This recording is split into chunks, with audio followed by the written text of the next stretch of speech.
Jay Crawford, Adam the Bull, Garrett Bush, Dustin Fox, Jason Lloyd, Tyvis Powell, plus, ba-da-da-da-da, you're loving him, Mikey McNuggets. And so many big names, it would take me hours to say all of their names. The ultimate Cleveland sports show starts now. Booyah! Welcome, everybody, to the latest edition of the Ultimate Cleveland Sports Show, along with Dustin Fox and Tyvis Powell, styling and profiling. Look at him. Look, before y'all ask, the reason that I'm wearing my bonnet is because, as I told y'all last week, I was getting a hair transplant procedure, and I could wear it out, but I don't want it to be a distraction from everybody, so I decided to put this bonnet on to so people don't be like, oh, looking at my head, like, look at that. So, have you ever seen the movie Cool Runnings? No. Is that the Jamaican bobsled movie? I don't even know what to say to you right now. I know. I have never seen Aren't it. you half Jamaican? Yeah. And How have you not seen this movie? You ever seen Shatas?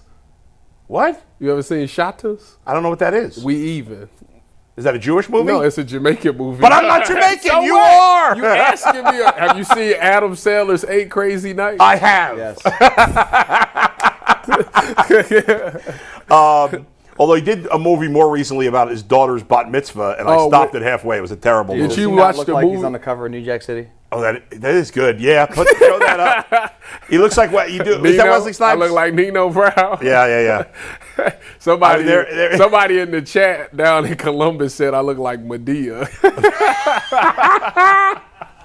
That's good. They said I look like that, a pirate, and I look like the mushroom from Super Mario or something like that. Has anybody here seen Cool Runnings, by the way? Yes. Okay. You know the All-time big great. dude? Hey, Sanka, you dead, man? Yeah. But, what's that guy's name, Which though? guy? The big guy of the group. Like the one who's really jacked. The black guy? Well, they're all black. They're Jamaican. Or Way to John go. Candy. Well, I would said say big John. guy. I would say John Candy. Okay, so. Of the 4 guys, the one guy was like kind of jacked. Okay. You know, remember? I Which one? remember him, yeah. He was the one that said, wasn't that guy. But anyway, Tyvis kind of looks like him today. These guys haven't seen. Everybody should watch the movie Cool Runnings. You know what? Whether you're Jamaican or not, Talking it's a about great movie. Malik Yoba? What's that? Yes, Will Malik Brenner, Yoba. Malik Yoba. Malik Yoba, yeah. He was on New York Undercover, too. Oh, was he? He was on that show. All right. I'd never seen that guy in anything. Yeah. Anyway, it's a great movie, and everybody should watch it. A lot to get to today. The Browns will have an open training camp day today. Is Jason Lloyd going to be there? Is Jason? I don't know. Jason is there. Jason is there. Zach And Jackson is there. tomorrow we have Daniel Oyefusi of ESPN. He will be who there. is there, who will be in studio with us to break down That's what right. he sees. He'll And get Dustin and I will have Zach Jackson on our podcast tomorrow morning. He'll be with us at 9:10. So Beautiful. we'll get from both shows some 2 different opinions on what they saw in training camp. I wish I would have went. What time is practice over there, you know? Today it's going on right now. Oh, then I would never be able No. to get there. I want to see it for myself. Of course, it would make sense. But when they do, but the joint practices, both of them is away, right? They are. Philly and what's the other team? Carolina. That's the Carolina, ones yeah. I want to see the most. By the way, there was, I'm sidebarring for a second, because there was one day, I want to say either last week or the week before, Mike, where you guys were having some sort of debate between Bryce Young and another quarterback. Who was Bo that? Nix. Who? Bo Nix. Bryce Young or Bo Nix? Who was me and Jay. I had Bryce. He had Bo. I want to tell you I'm with you on that. Thank you. I think Bryce Young, I don't know what maybe, because you mentioned, because we mentioned Carolina. I think Bryce Young's going to have a big season this year. And all those people that shit all over him his rookie year when he had a terrible coaching staff and 0 talent around him. No support at all. Nothing. I mean, he showed great glimpses of it last year. I thought he did. I mean, and by the way, the talent wasn't much better At last the year. It was a end of little last better. season, But he was Xavier Legette started to make Yeah. plays, and then they just drafted the Ted McMillan dude, who they compare him to like a Drake London. So, I think having Adam Thielen, Yeah. even though Adam Thielen's not that good anymore, he's still a reliable veteran. whenever he's in trouble, he can hit Adam Thielen. He was seeing the field much clearer. Big time. I think it was he's had a like good year. towards the end of the year, it was some team he went toe-to-toe with the He quarterback. almost beat the Eagles. Yeah, If Gant that's had who it caught was. a perfectly thrown deep ball, they could have beaten Philadelphia. I like Bo Nix. I'm not saying Bo Nix is going to stink, but I would think Bryce Young's going to be better. There's a such thing as a sophomore slump. Yeah, we've seen it a lot. My boy CJ went through it a little Yes, bit he did. last year. So yeah, now does he took one step back. We'll see if he takes 2 steps forward this year. Hopefully, but they traded his left tackle away. So Yeah, that was pretty stupid since he was their only good offensive lineman. But all right, we got Cavs trade rumors. The Guardians lost a heartbreaker to the Yankees yesterday. Trade rumors there as well. Could the Guardians be buyers or sellers at the trade deadline? But we begin with a thing we do during the season that we're now going to do in the offseason because of everybody's obsession with training camp coverage. Go ahead, Mike. Yeah, let's dive into it after a quick word from FanDuel. The NBA Finals are getting ready to tip off. Every night delivers highlight-worthy performances, major momentum shifts, and can't-miss moments, whether it's a game-winning shot or a breakout player. There's never been a better time to get in on the action. FanDuel makes it easy to stay in the game before tip-off and live with player props, performance trends, and same-game parlays.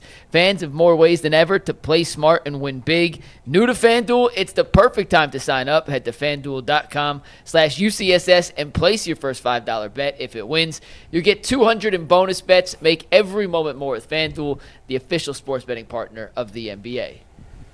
Bull forgot to mention it's also his birthday, so happy birthday. Happy Bull. birthday, yeah, Adam. wasn't even happy thinking about birthday, Bull. We're going to get to a little bit of that later It's on in the my show. calendar. Yeah, We're gonna thank get you. that- Thank you. Mike, his tweet this morning said it's my 82nd birthday. I laughed. Which was funny. I laughed. That was funny. And I promise we'll do some more birthday stuff later in the show. Okay. Just wanted to wish you a happy remember birthday. mine this year? Maybe? Okay. I think 50-50 shot. Maybe. Might be able to get a birthday wish. He was very upset you guys- this year. I know. You sons of bitches get birthdays. It's like the whole show's about I know. I wasn't It was even unfair. here. They just said nothing about mine. So You. Don't care about us. You former players, you Don't get care the about us. short Sweet, shrift. it's cool. All right, go ahead, Mike. During the regular football season, we do headlines. We Yes. predict what the Monday headline following a Browns game would be.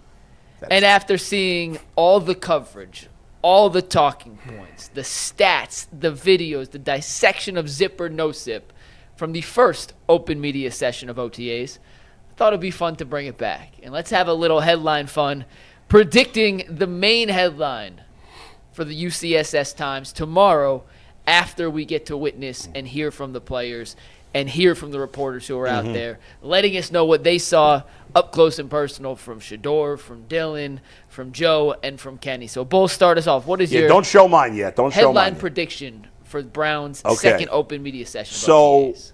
for those who know, if you know, you know, G. Bush is the king Oh yeah. of the thumbnail headline. Yeah. The best in the business. There's at it. nobody better.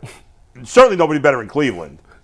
You tried to tap into your energy. So Bush? I had to tap into my energy Bush here, and I believe I have nailed it. This is a G. Bush-esque headline right here. Let's go. National media sea change. Cowherd, Eisen, and Stephen A. all sold on Kenny Pickett reclamation project. Now, I don't really believe that, but I just thought it'd be funny to make Kenny Pickett. But Why would you pick him, man? I just thought it was funnier because it's Kenny Pickett.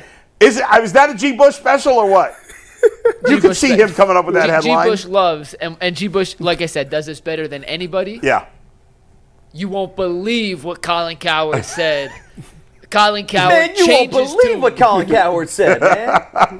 But okay, Bull. Yeah. That was yours. Yeah. We're gonna go around and hear all four of ours. Then Right. we'll discuss really what we think we'll be expecting today from OTAs. Dustin, this is your first time doing. No, this is Tyvis actually is up next. Tyvis is up next. Tyvis, boy. give us your headline. I said something about Shedeur is going to shine, but there's Joe Flacco is the only one that everybody cares. Like, yeah, Shedeur shines, but there's only one Joe. Like, Joe is going to be head and shoulders better than everybody, but I think due to the fact that Shedeur kind of was the guy who didn't get the reps with the ones and all those things, they're going to put him out there with the ones so people can see him, and I think he's going to do really well. And national media is going to walk away and say, Shedeur Sanders should be between him and Joe as the starting quarterback. I think that's the type of message we'll get out of today's practice. I think there's a lot of excitement for the fact that Shedeur is going to get to play with the ones today because he didn't get that opportunity, at least in front of the media last week. And I think people read into that as if that was something negative, which obviously Yeah, it was not. I remember Jason saying, like, I think it was Jason. He said, like, Shedeur is clearly fourth on the depth chart because of how the reps was divvied up. And then he says that, and then they asked Kevin about it, and he says, no, Shedeur is going to take reps with the ones. We're going to rotate everybody. So I think due to the fact that he got that pushback because I think, if I remember correct, Dillon, Kenny, and Joe all took one reps. I think now that the national media or the media is going to be there today, the next narrative is, all right, everybody's going to be asking, where's Shedeur? Where's Shedeur? So this is a chance for them to put him in there and see what he does, and I think he's going to do really well. And, obviously and ultimately the depth chart in the first week of June is irrelevant. It's meaningless. Yeah. Tell me the depth chart on September 12th or whatever. The depth chart really starts to get made coming back from fall camp. Once they hit them joint practices. Yeah, that's I keep telling her. That's what it had some The meaning. joint practice is everything. Right. Dustin, this. You guys like the idea? Chance. Real quick before you do Dustin's headline, do you guys like the idea? I don't know because I can't remember if we've talked about this or not. As former players, do you like the idea of 2 joint practices? Is that a positive or is it too much? I think a little too much. It's a but, little, because them joint practices get physical. They take a lot out of you, man. Yeah, they get physical, and guys can get hurt. I just think it's asking a lot. You guys have both done joint practices, right? But I only did it like once a year. Yeah, right. Like Seattle, we didn't do it. San Fran, I did it. The Colts, we did it. Yeah, and it's very competitive. And Dustin, what about you? Did you do it all teams or no? No, in Minnesota we did with the Chiefs. Yeah, they came to us up in Mankato. We did not in Philadelphia or Buffalo. Okay. We did not. I guess different teams have different philosophies, but 2 seems like maybe it's overkill. A lot. I don't know. It's a lot. I think that maybe this is their. I think they're looking at it like we're trying to get answers solved early in the season to see what is what. Right. They're not going to Greenbrier this year, so I think they're saving that competitive nature instead of trying to kill each other for 2 weeks in Greenbrier. Let's just try to kill the other teammates and other guys that's coming to town or stuff like that. Not only are you doing 2 joint practices, one of them is against the defending champs. Yeah. So, but they got chemistry with them though. Didn't they do a joint practice with them like 2 years ago? I think it wasn't last year. But they've been at Greenbrier the last 2 years. Oh, the Eagles. But they still had a I think you're right. I think they did do it anyway. Last year, I think it was the Vikings. Yeah, because that's when Martin Emerson was going up against Justin Jefferson. That's right. He looked really good. When we thought he was going to have a good year. By the way, I just had to remind myself the Eagles won the title. Oh, yeah. I was thinking Chiefs. I'm like, I was so conditioned with the Chiefs. No. All right, Dustin. Not only did the Chiefs not win, but they got their ass kicked. Yeah. Go ahead. Yeah, domination. Dustin, your first chance at headlines, and I think you did a pretty damn good job for a first stab. Sanders appears poised for the primetime.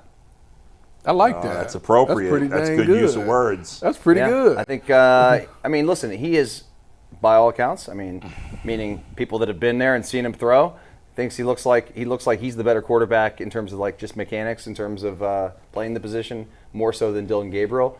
I mean, look, there's going to be hype around this guy. I trust Zach Jackson with football acumen as much as anybody. He sees this guy way more than you or I or anybody else. So I believe that when he says he has a chance, not this year, I don't think, to be like the main guy, but I do think he's going to eventually be a starting quarterback for the Browns at some point. So you don't think he's going to start for them this year at all? Not early. I think not early. Yeah, sure. Let me ask you this.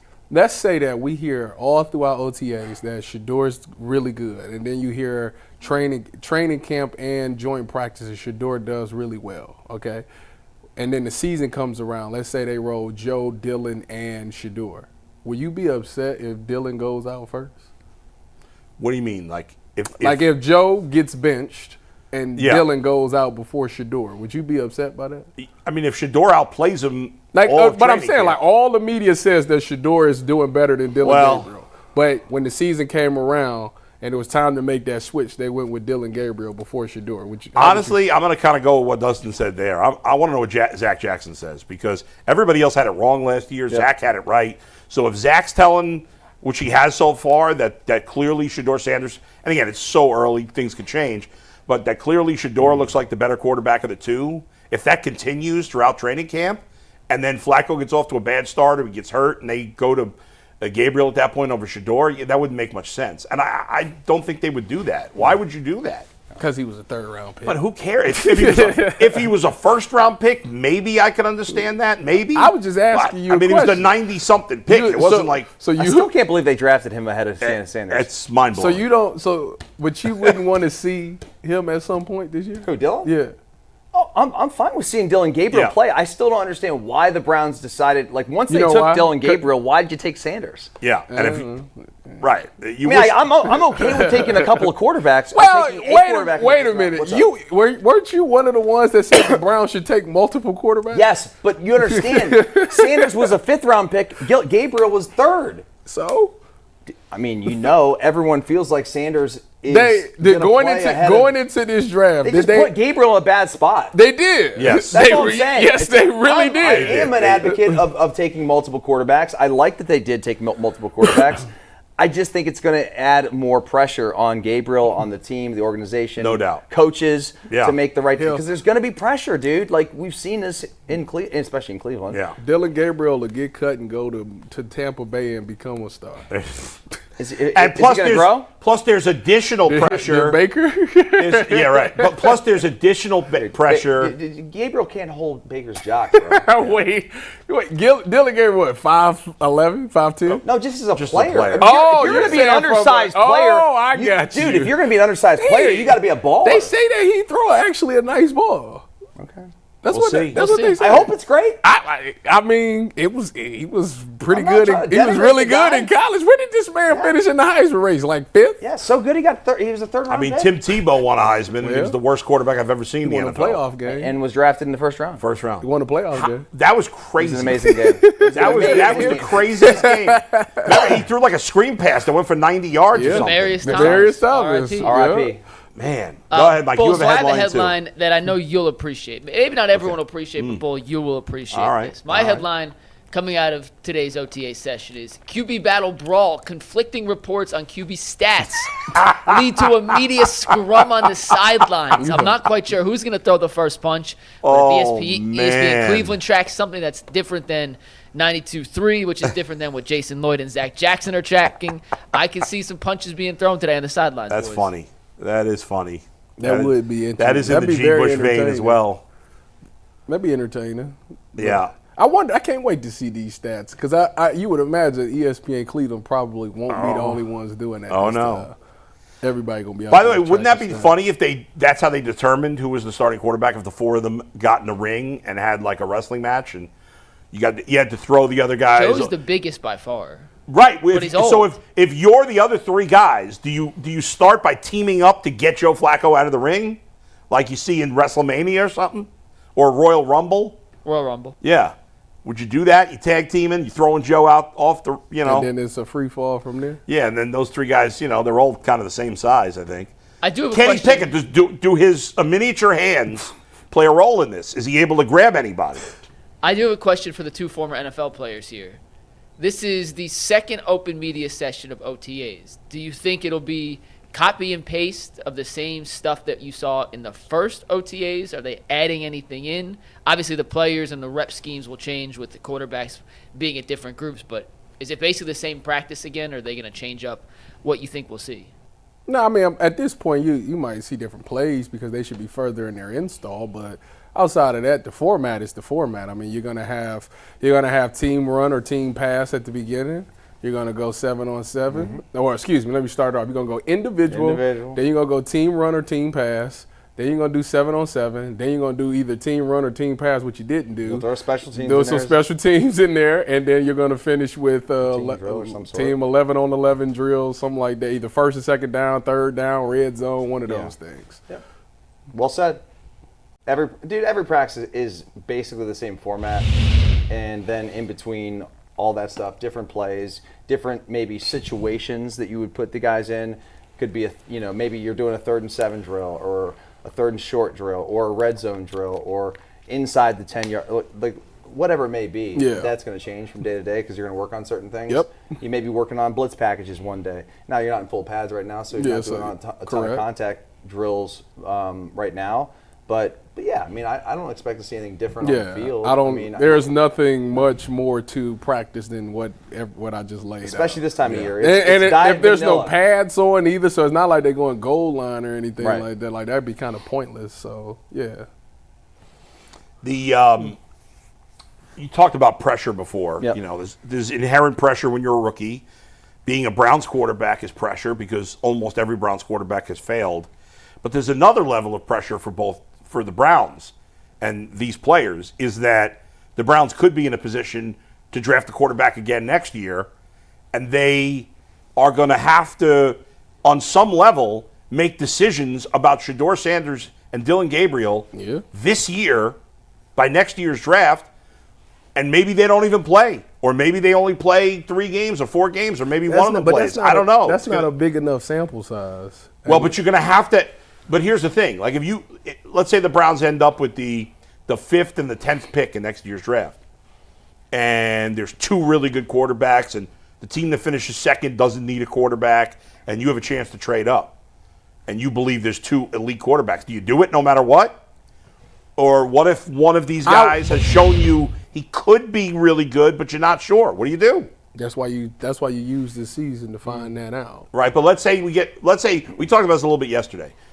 I know we all think this is unlikely. Well, maybe you think this is unlikely. Yeah, go ahead. Go ahead. But let's say Joe Flacco starts, and the defense is fantastic, and the running game is fantastic, and they do enough in the passing game. This is what's going to happen. And the Browns shock us, and they're a playoff contender, or at least a borderline. They're in the hunt. They're in the hunt. Okay. But legitimately, So they're not like 8-9. know, let's say they're 7-.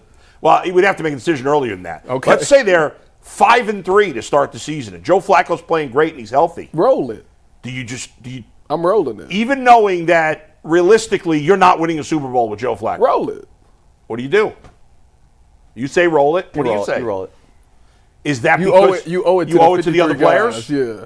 You can't just say, all right, we got to see what we got with the young guy. No. Now the Browns. Now Shedeur is lighting it up in practice. Maybe a couple of times in the game, I'll give you take a series. Yeah. I'll give you a series. Maybe that. But if Joe's on fire and they're killing it, I can't not. Now, if that unlikely scenario happens, the Browns won't be drafting high enough to get a quarterback anyway. Yeah, but maybe Tampa or maybe Jacksonville stinks. maybe Jacksonville stinks. Yeah, I don't think they're going to be that bad. I mean, Jacksonville's probably like competitive. They're gonna be Maybe like not great. the I don't 10th seed, number 10 pick. know. I could see them being anywhere from 10 to like one of the last playoff teams. Well, you never know. Injuries is part of the game. It certainly is. All it But you takes guys is would one. both, because if you're Joel Bitonio, if you're Myles Garrett, you may love Shedeur Sanders in his future. You may love Dillon Gabriel in his future. But if Joe Flacco, a guy who has won a Super Bowl, even though he's 40, if he's playing well and the offense is cooking Gotta roll and the defense is kicking ass, You got to roll it. You can't change it. You're But remember- 1,000% rolling it. very famously, and Dustin, this is a iconic year in the Bull and Fox history, in my opinion. The Browns, Brian Hoyer was playing well. Now, he started to tail off, to be fair. He did start tailing off. And like with Flacco, probably even more so, we knew the Browns weren't going to win a Super Bowl that year. Yeah. But they were playing really well.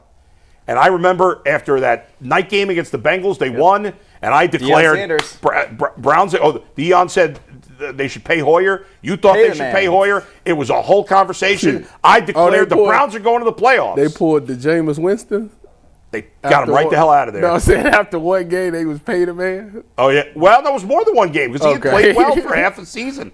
And out, Johnny Manziel in. Now, that's an extreme circumstance because Johnny Manziel's an all-time clown and was not prepared to play. Well, he was a first-round pick, and they was going to, But the coaching staff didn't want him to play. Yeah, true, but he was a first-round pick, though. Dude, they were, I'm looking at it, this is 2014. Yeah. The Browns were 7-5. 6-3 Right, after right. they beat the Bengals. They lose to the Texans the next week. Then they won again, 7-4. Then they beat the Falcons. Right. They're 7-4. Then they lose to the Bills. Manziel played in that game. Yep. Remember, he's in the end zone dead. That's right. Remember Yes. Yeah, And he started against the Bengals.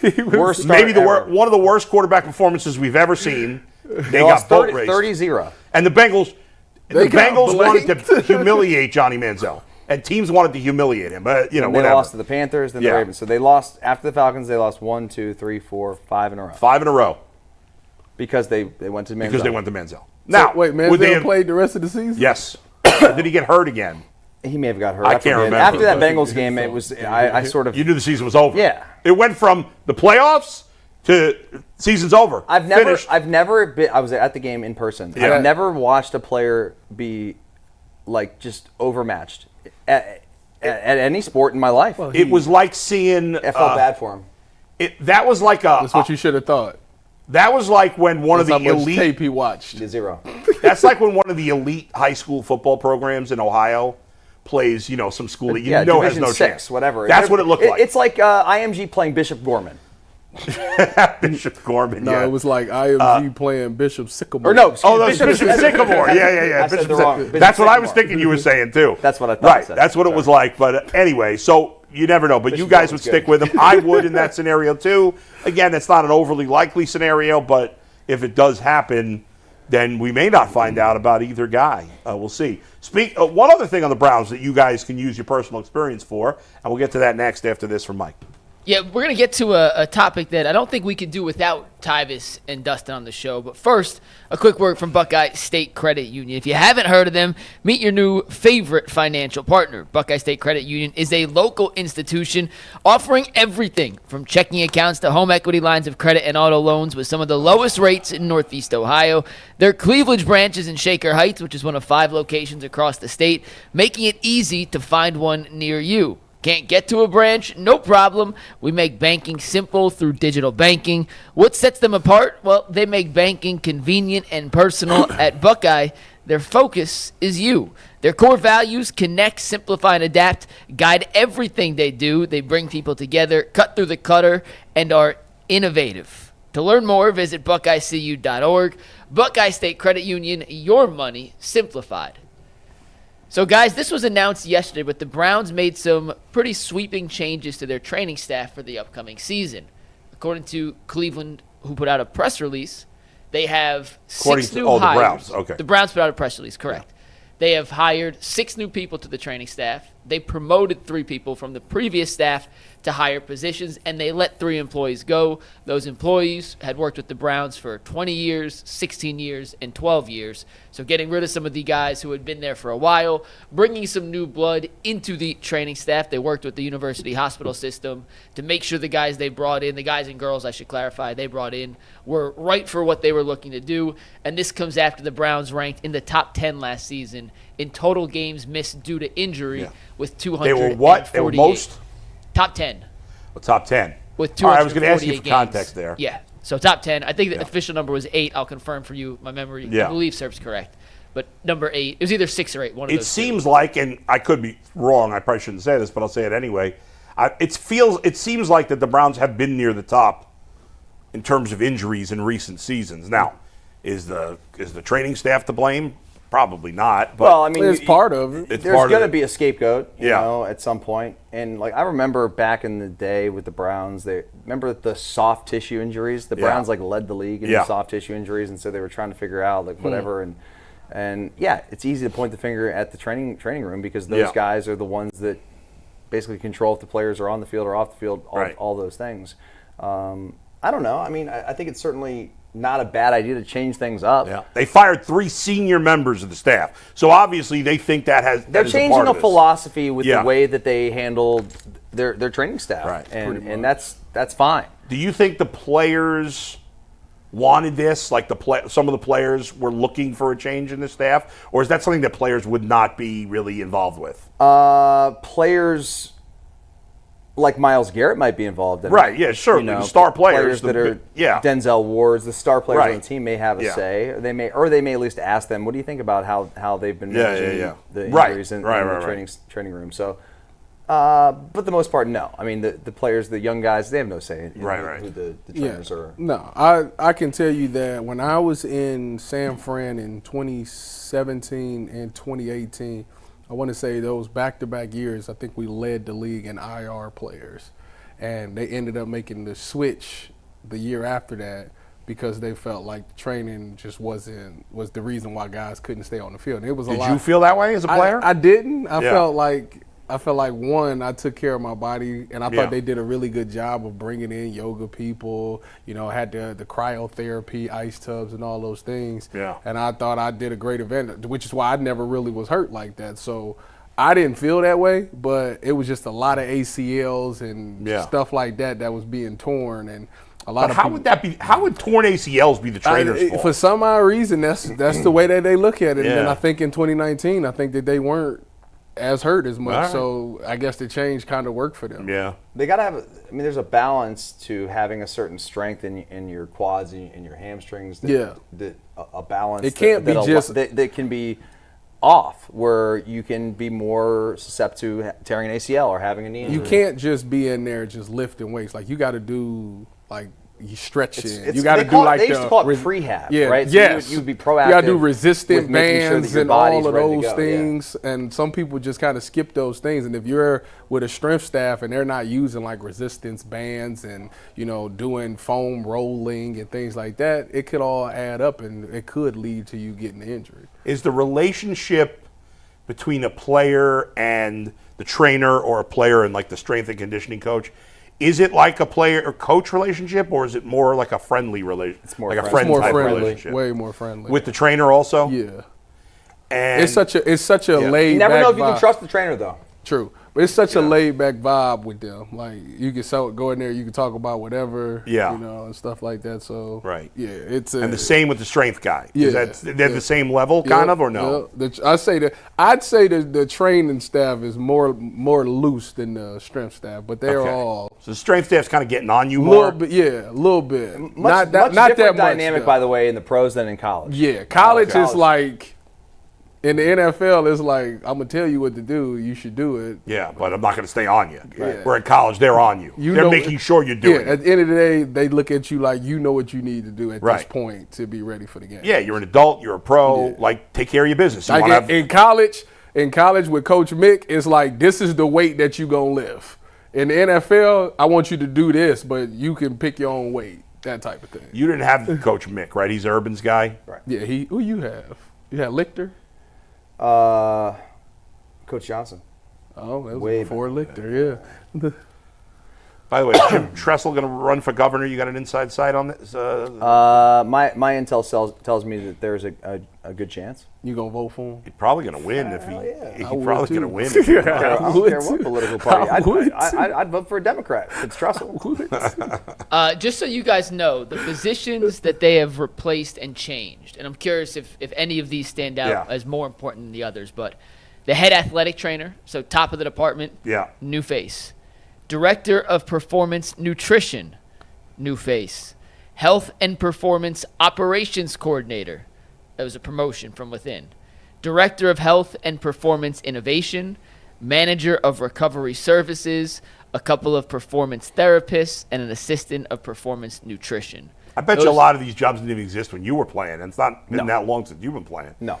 Probably by the time you played, they had most of these things, They right? had nutritionists Yeah. and all that stuff for sure. That's an underrated part of the thing, I Dude, feel like. we used to eat. I mean, the food was great. Like, great food. At Ohio State or in the No, NFL? the pros. Oh. I mean, I was in Philadelphia, and we were a really well-run organization. Yeah, one of the best. I mean, their cafeteria food was fire. That's I mean, how like I felt. like That's like how I food felt that you about like. That's how I felt about San Fran. Like, and not Seattle. not that healthy. Snob-friendly food. It was great food. Nice. Great food. Yeah. And you were in good organizations, too, with San Fran and Seattle. Yeah, Seattle. Good food, too? Seattle had this unbelievable sandwich maker and wrap maker. He'd make you a fire sandwich. Dude, you could literally walk in the cafeteria at any time, and the chef would be in there, and you just tell them what you want, and they make it for you. Anything. Anything. Tell him you want a Pretty double, much. I used to tell him It's like being the president. I want a double Nice. bison burger, and he'd be like, "Okay," and you come back All with this right. big double cheeseburger. I knew If you're in the mood knew for I shouldn't have something, been eating it, but man, it was good. Yeah. Was it Chad Johnson or Chad Ochocinco who said he ate at yeah, McDonald's he went to every McDonald's day or whatever? Yeah, he's way. hilarious. You buy that? I do. Like, he's I such a great I athlete. Could he really 100%. eat McDonald's I every didn't day? think it was true until I was sitting there after a football game. Yeah. I can't remember if I was in Seattle or San Fran, but I was getting a ride by Sherm. Yeah. Actually, it was after practice. He was taking me to my hotel, and he goes, Say, I'm about to go stop and get something to eat right quick. You want something? I said, no. He pulled right up to McDonald's. Yeah, let me get But two did he double eat it every day? I don't know, but that was his thing. He loved to go to eat fast Wow. food. The dude was out of his mind. Were people freaking out when he would come through the drive-thru? They did not realize. No, I don't think either they was used to him or they didn't realize. But he in Seattle, he was such a big figure. Like everybody kind of knew who he was. It's shocking to me when great athletes eat that kind of Straight food. I'm always McDonald's. like, that's crazy. Some people have crazy metabolisms But and they just don't incredible always genetics. eat that. But Chad Johnson made it seem like he did it every day. Well, maybe he was getting egg Now McMuffins. maybe he didn't eat anything else all day. I don't know. Like that was it. Maybe he just had to get himself a so- Mickey D's coffee and an egg McMuffin. I guess. And Mike, like you say, Mike, some people are just freaks. Doesn't matter. Yes, Yeah. yes. You They just say freak. Trent Williams do that.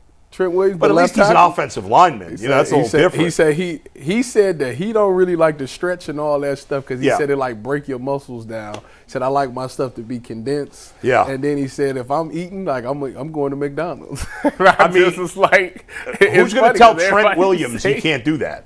You going to tell him that? I love McDonald's. I don't know about you guys. I love McDonald's too. I might go there when we get McDonald's is, I might too. shockingly, I'm not a huge fast food person. I know, it's a big surprise. But You did get Taco Bell yesterday. I did get Taco What'd you 2 get? days ago. I What'd had you Taco get? Bell Breakfast? Taco Okay. Bell breakfast. But yes, McDonald's way better than Burger King. However, I agree. I do have a hankering for some BK. Oh yeah, Their chicken nuggets You want a are gross, Whopper? though. Rodeo cheeseburger. The best thing Rodeo they chicken. got. I do like that's with the barbecue sauce, right? And the onion ring. Yes. Yeah. I'm gonna tell you, Yes. I'll give you that. I'll give you that. the It's best good. thing I know my BK food got for a skinny guy. Yeah. is they have that the Oreo shake. Oh, it's great. Man, listen, I can't drink it all because it's At like McDonald's? like No, 1,500 BK. calories. But wouldn't you man. rather go to Dairy Queen if you're going to get a shake? Nah, this one is pretty darn good. It's pretty good. Yeah. But I can't Yeah. drink it all because it's like got a little It's too much. it's yeah. like Hershey's 1,200 Pie, it's good, calories. too. I'm telling you, the Hershey's pies That's is good. That's good. Believe it or not, like ice cream is the one thing I can't eat too much of. Like I'll eat a little and then I got to stop. I'm the opposite. I'm actually Your bottomless pit for ice cream. It just melts in your stomach. Doesn't take space. I know. I don't believe something that. about it. It's I just after a little while. Now I could eat like a 40-pound steak probably or an entire pie of pizza, but I can't eat that much ice cream. Dude, when I stopped drinking, I developed the sweet tooth. And so in the it's last taken year, over. dude, all I do Yeah. is eat sweets, desserts at night after Yeah. dinner. Like I never used to eat. Well, you gotta. That's why you're playing tennis every day. Yeah, but I'm telling you, ice cream, dude. Yeah. I have a Dairy Queen less than a mile from my house. Yeah. Dangerous. Frequent flyer. Yeah, I like Mitchell's better, but Dairy Mitchell's- Queen's got the It doesn't matter what it is. But Dairy I'm saying Queen it's so shake and their close. frost. What are they called? Not The frosties. Blizzard. The blizzards. Yeah, those are really good. Mitchell's got that chocolate brownie fudge ice cream. Yeah, that's a damn good flavor. My only, My God, only I beef- might have to stop on the way I gotta home. talk to the Mitchell brothers. Mitchell brothers, you guys are the best. You made the best ice cream Sponsor I've ever the show. had. Huh? They should sponsor the show. They should. But they don't need to because their stores are always packed. Mitchell's ice cream is one of the greatest things in Cleveland. I agree. There's one flaw to Mitchell's ice cream. Their best flavor, in my opinion, chocolate chip. Is seasonal. They only have it 1 month a year. I think it's July, if I remember correctly. What's coming up? You So better- there's a reason for that, I'm sure. But come on. I don't know, man. I've never You're had- thinking about it all year. All year. I want to eat that damn chocolate chip, What month- please. what month is it- Mitchell Brothers. what month is it coming? July. It's coming. coming. But I need it. So you've been thinking I about it don't all need year. but I have To you're right. wrap up the trainers change Yeah, conversation real sorry. quick, then we'll move on. No, this was Go all ahead. within the realm what we're going. Yeah. Summertime. But Dustin and Ty, as simple as it may sound, and I know you guys touched on it early, but the Browns had 248 missed games due to injuries last year. I know it's not all based on a training staff, but can an overall philosophy from an organization, it appears that's what Cleveland's doing by making such sweeping changes, can that have like a large impact on the overall health of a team? Yeah. Yeah, Absolutely. I would say yes. I watched it happen. Yes. I think there are certain teams that get stuck in their ways with their training staffs. Maybe it's an antiquated way of thinking. And now that we're moved into 2025, like we've got technology to know when players are at a point where they're going to start to pull a muscle or get fatigued or get injured or their quads aren't as strong as their hamstrings and there's an imbalance there. Like these things all need to be. Did you have to take that hamstring test too? Yes. Well, you got to get on the thing and squeeze the.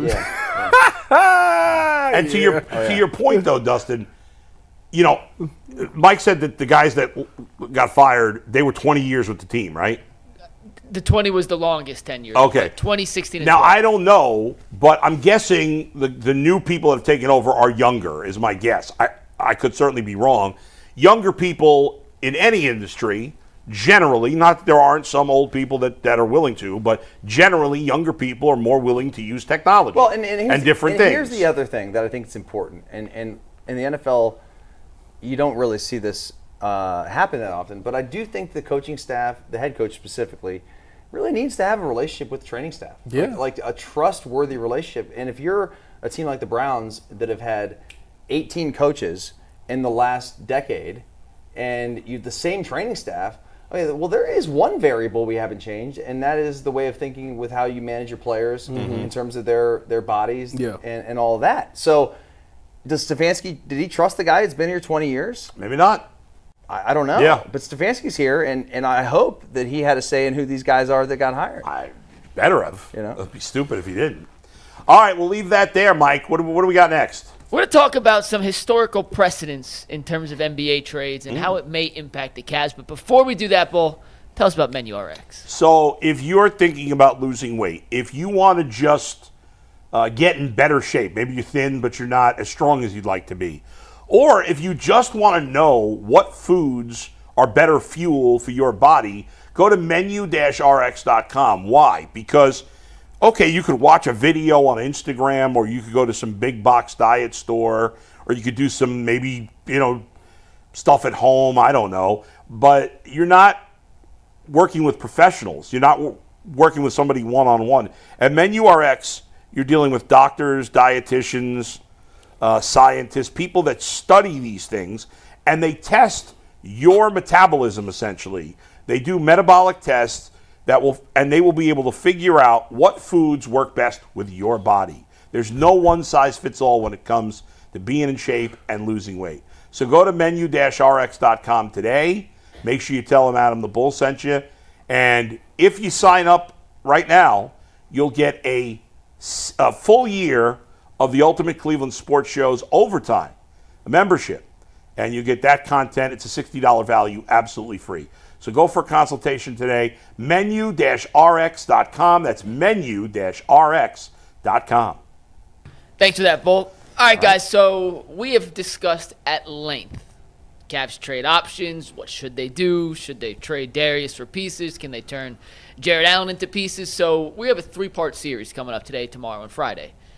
On Friday, we'll look at some Jared Allen hypothetical trade scenarios. Tomorrow with Bull, I know you've been wanting to do this, we're going to look at some Darius Garland hypothetical trade scenarios. But today, I wanted to go back and try and find in recent NBA history some precedents we could look at, and none of them are apples to apples, but we'll get into each one, to see a team that traded a star for pieces, because that's basically what we're talking about if the Cavs were to trade Darius or Jarrett for something else. They're probably not going to get a player of that same talent back, but they could turn it into 2 or 3 guys of a little less talent that maybe better fits. Now, before we dive into these, I want to give you guys the parameters of which I operated in to find these deals. The SGA and 10 first-round picks for Paul George doesn't really count. That was a team looking to get a ton of assets as opposed to pieces. The Cavs don't want 4 or 5 draft picks for Darius Garland. They're not going into a rebuild. So I tried to take any team that made a deal that was for picks. Yeah. Kind of out of By the way, though, SGA alone for Paul George was the better end of the deal. Yes. Clearly, Yes. Obviously, they didn't realize neither team realized what he was worth at the time. Maybe No. Oklahoma City had a clue. I don't know. But I mean, he was coming off his rookie year. He was Yeah. the 11th pick. Had a good rookie isn't season. that amazing?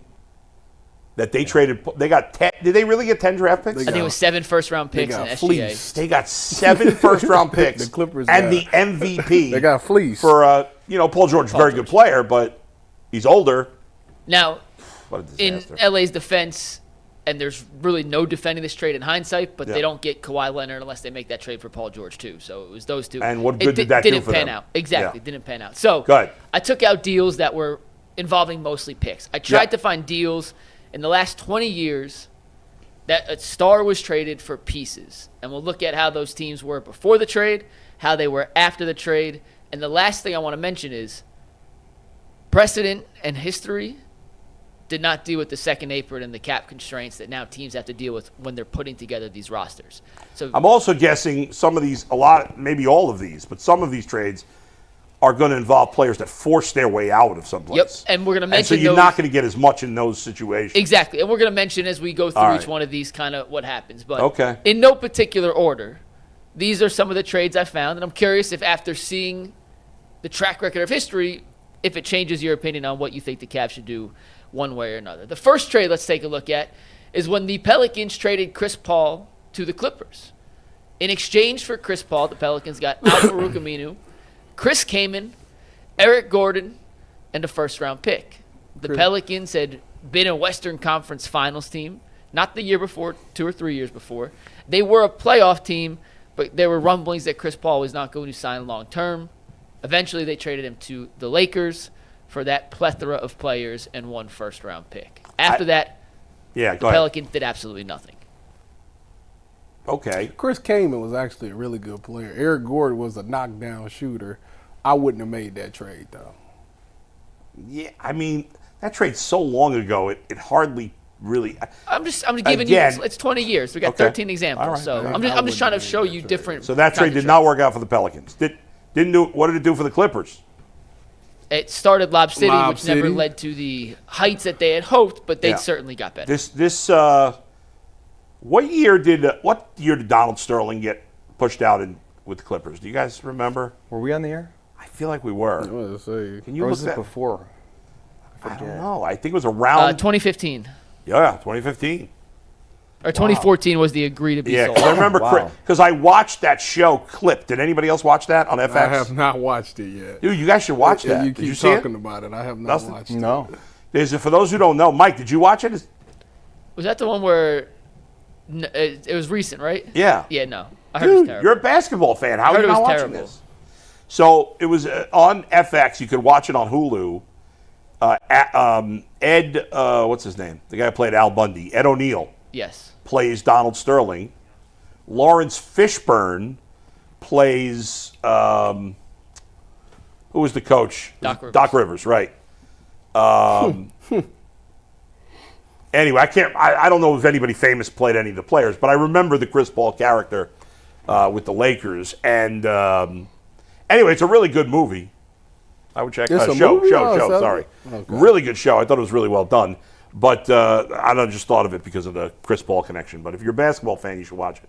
That was the first one. This next trade, more recent, but it involved a superstar who basically asked his way out. This was the Anthony Davis trade. Yeah. And although it was a ton of picks, it also got young players. New Orleans turned Anthony Davis into Lonzo Ball, Kyle Kuzma, Brandon Ingram, Josh Hart, and 4 first-round picks, which was a haul. Who did them first-round picks become? Was one of them Zion? One was, No. right? Or no? None of them turned into One was not Zion?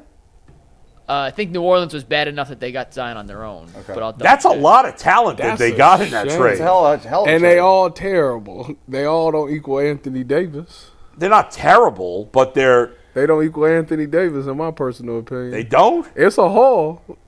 I understand why the Pelicans. I understand why the Pelicans decided to take that, but in hindsight, now they did win. The Lakers won the Anthony Davis bubble championship. Wait a minute. At this time, Anthony Davis was like top 3 in the NBA. It didn't work out for the. It didn't work out. The Pelicans then traded Kuzma. They also traded Josh Hart. Or did Josh Hart become a free agent? They traded Josh Hart. They traded Ingram. They traded Kuzma, and they traded Lonzo Ball. Right. They traded all of them. They traded all 4 of those guys. So, but those 4 guys are worth more than Anthony Davis, no? No. The Lakers won a championship with Davis, and they did not win a championship with those 4 guys. Also, they were younger in their career. You got to remember the stage of their career they were playing in front of cardboard. I think the bubble championships in all sports. They say the bubble championship was the hardest one to win. What else are you gonna say? They won it. Some people were sneaking out to get wings because it was so bad. Oh my God! Shout out my boy Lou. All right, so that was another option. All right. And also, those 4 guys the Lakers traded to New Orleans was younger in their career, so they weren't developed into kind of the more established. So far, neither of these trades are similar to what we're looking for Darius Garland. in terms of A, both guys forced their way out, and B, both guys are way more valuable players than Darius Garland. Yep. Like I'm saying, these not are perfect. There's very few examples. This next one, actually, the name now feels a lot different than the name did when the trade happened. Yeah. But this one's pretty similar to actually the Cavaliers situation. When the Thunder traded James Harden to the Rockets, James Harden was the sixth man of the year. They had just reached the NBA Finals, lost to LeBron James and the Miami Heat. Yeah, we didn't know he was the worst clutch player of all time. We did not know he was the worst clutch player. We did not know he'd end up becoming a multi-time MVP. Yeah. The Thunder traded Harden for Kevin Martin, who was a 22-point-per-game scorer that previous year. Jeremy Lamb, who was entering his third season, and people had high hopes I thought for. Jeremy Lamb was going to be a good NBA player. I did. Two too. first-round picks. One of those first-round picks turned into Steven Adams, who's still playing today. Good player. I actually think he'd be a great fit if he would come over for a veteran minimum on Cleveland. And 2 second-round picks. I mean, that's not bad because Kevin Martin was a knockdown shooter. Jeremy Lamb was supposed to be much better than what he was. I know James Harden went to Houston and just completely turned up, but like in that moment, it didn't seem like a bad trade.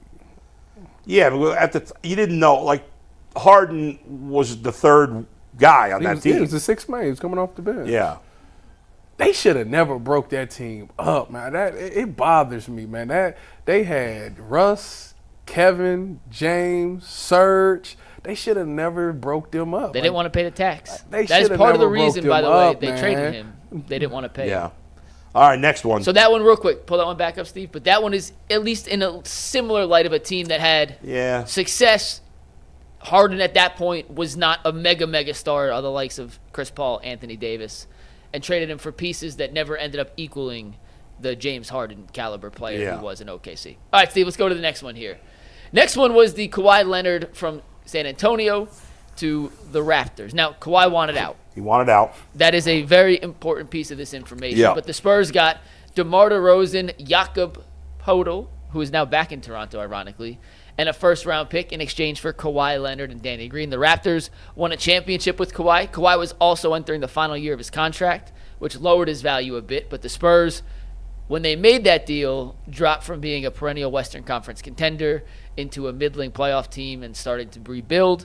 The Raptors obviously catapulted themselves from being a middling playoff team to an NBA champion. Yeah. Terrible trade. Hard to believe the Raptors won a championship. Seems weird saying the Raptors champions. Oh, Kevin Durant tore his Achilles. Yeah, that's true. The terrible trade. By the way, this Clippers-Thunder final, neither team's ever won a championship. So Pacers Thunder. Pacers. What did I say? Clippers. Oh. You got that clip showing Yeah, your head. that's true. All right, next up. So that was a 2018 trade. The next one takes us back to last summer. Cat for Julius Randle and Dante DiVincenzo. The Knicks I worked for both teams. Say both Great. teams actually worked out T-Wolves well.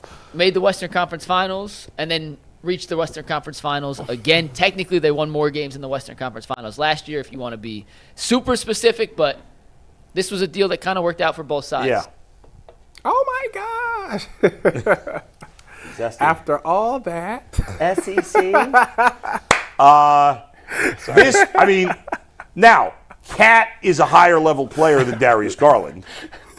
So, but this is the type of trade SEC. that I want to see they make for Darius Garland. Two players that are a level below him, but good, but still good. That's about as close as I think we'll find with Minnesota reaching the Western Conference Finals, then trading Cat, and then making it back to the Western It's Conference. also a trade, one of the few on this list so far, maybe the only one, where neither team was starting over. Both teams were trying to win. Correct. Yes. Yeah. Yes. Which would be the next case one. if you traded Darius Garland. The only difference in this one compared to the current Cleveland situation was the Randall experiment in New York had run its course. Him and Thibs did not see eye to eye whatsoever. Right. And then, but they didn't have to trade him. Didn't have to, but they were going to. They wanted to trade him. They were going to move off Randall, whether it was to Minnesota or somewhere else. Regardless, they moved off Thibs the next year. The next year, yep. All right, you could argue that Cat got Thibs fired in two different places, but that's a discussion for a different day. All right, next up, Steve. This was Worst you guys trade in remember. history. Yeah. Worst The trade Cavs in turned history. Kyrie Irving Ante into Jay Zizic. Crowder, Worst trade in Isaiah history. Thomas, Ante Zizic, a first and a second. Worst trade in NBA history. There's a lot of things in play here that It's this the has reason nothing why. to do with This this is team. why we did not back-to-back this thing. Kyrie forced his way out. They should have told And him to sit on the bench. They had better trade offers, as Jason will tell you, but Dan Gilbert was still shell-shocked for losing LeBron for nothing, and so he only cared about getting draft picks. He didn't care about the players. He cared about draft picks. Isaiah Thomas, a fraudulent player, was a disaster. Why you bring this up, man? This trade why was did you bring awful. this? I like Because kind of it's a forgot star about that they this. got pieces back. Jay They weren't trying to Crowder, rebuild. This was terrible. Didn't Jay Crowder hate LeBron? Something there. He was There not was- there happy was here. something I don't going remember on. what it was. Isaiah Thomas did not fit in, and he got hurt, and his career was over, basically. I can't believe this, man. Was it Ante Zizic? This just made me mad. Ever play? I Wasn't can't this remember. Kobe Altman's first thing as a? Oh, as- my God. as This the- was so bad. But this was a Dan Gilbert thing. Man, And then the pick became Sexton, right? It did. Yeah. I'd rather just told Kyrie to just sit on the bench. No, I can't remember. We got to get Jason to refresh our Because memory. then he said he was going to go get surgery or something. There was like a that. trade they could have made where they could have gotten And a they better shoulda- player, they but they shoulda weren't did getting a that. draft pick, Well. and Dan Gilbert didn't want to do that. And they wonder why LeBron left again. No. All right, so that was at least a Cleveland-related star into pieces that did Yeah. not work for Cleveland. Next up, That was hideous. maybe the most famous one, when the Nuggets traded Carmelo to the New York Knicks. The Nuggets had been a playoff team. Melo Mozgov, wanted our out. guy. Melo wanted out, which was part of this, but the Knicks got Melo, Chauncey Billups, and Corey Brewer for Wilson Chandler, Ray Felton, Danilo Gallinari, Timofey Mozgov, 2 firsts and 2 seconds in a deal that I don't didn't even know. elevate either side to the levels they wanted to No. get to. Carmelo to me was What?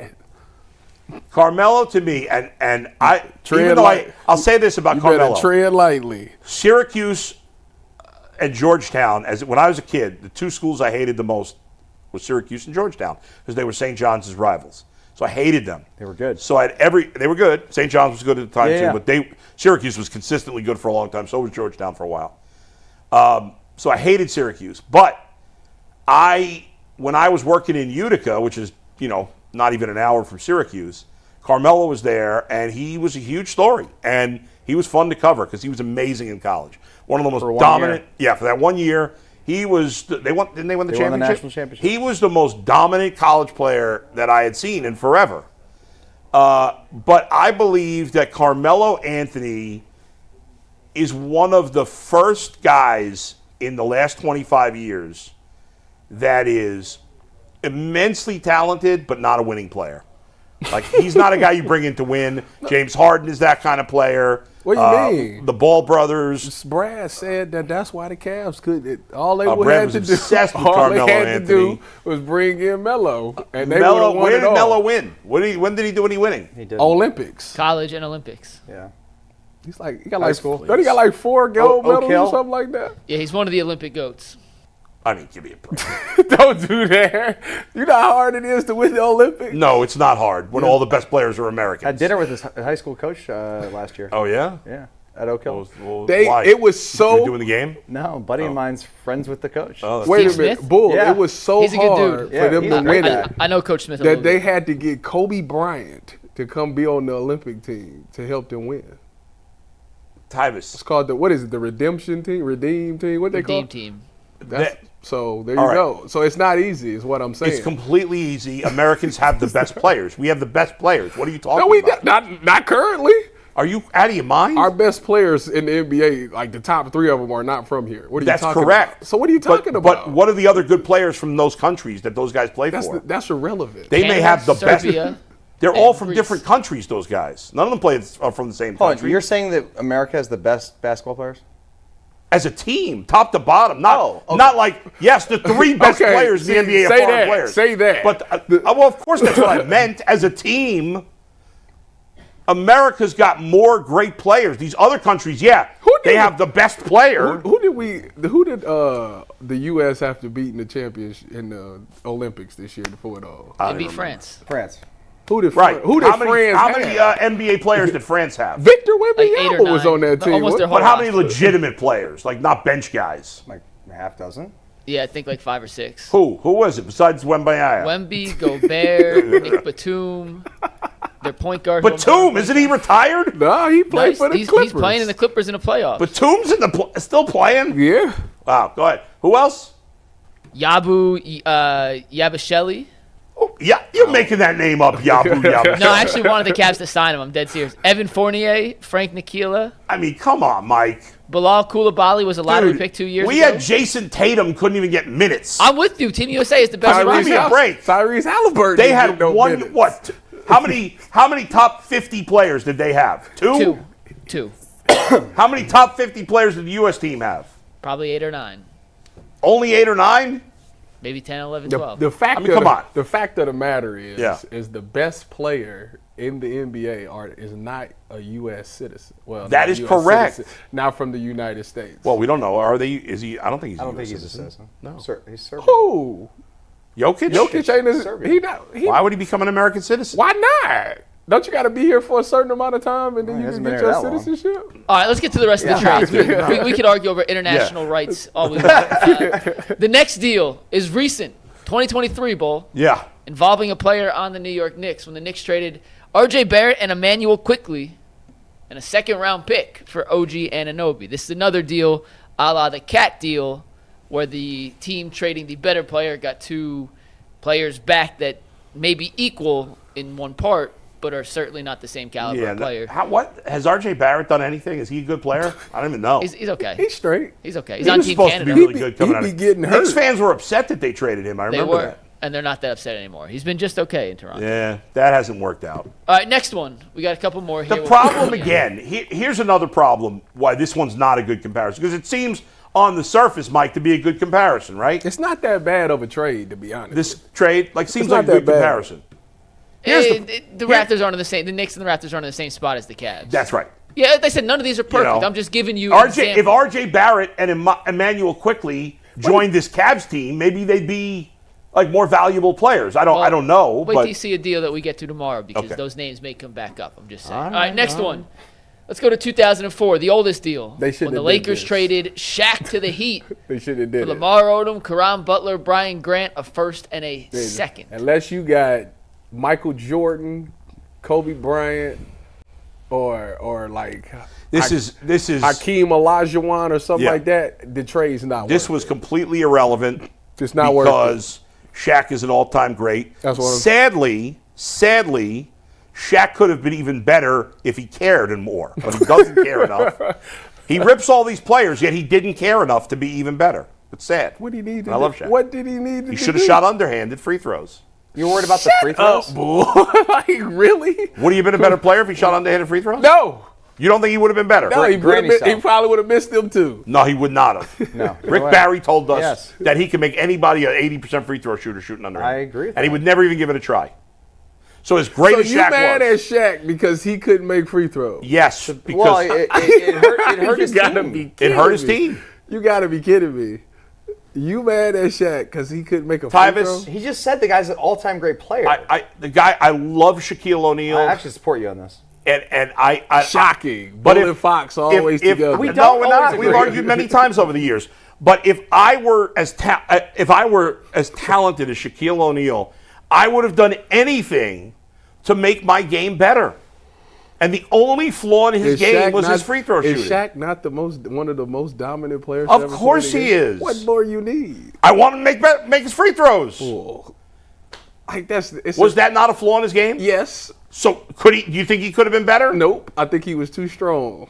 Nah, I think that's, I think that's crap. All right, we got three I more wonder that I what want his to ask you. career free throw percentage is. In the 60s, probably. I'll look it up as I give Yeah. you the next one real quick. Go ahead. But the next one helped spur an NBA Finals team this year. If this trade involves the Spurs, then I'm going to really be impressed. No, it doesn't.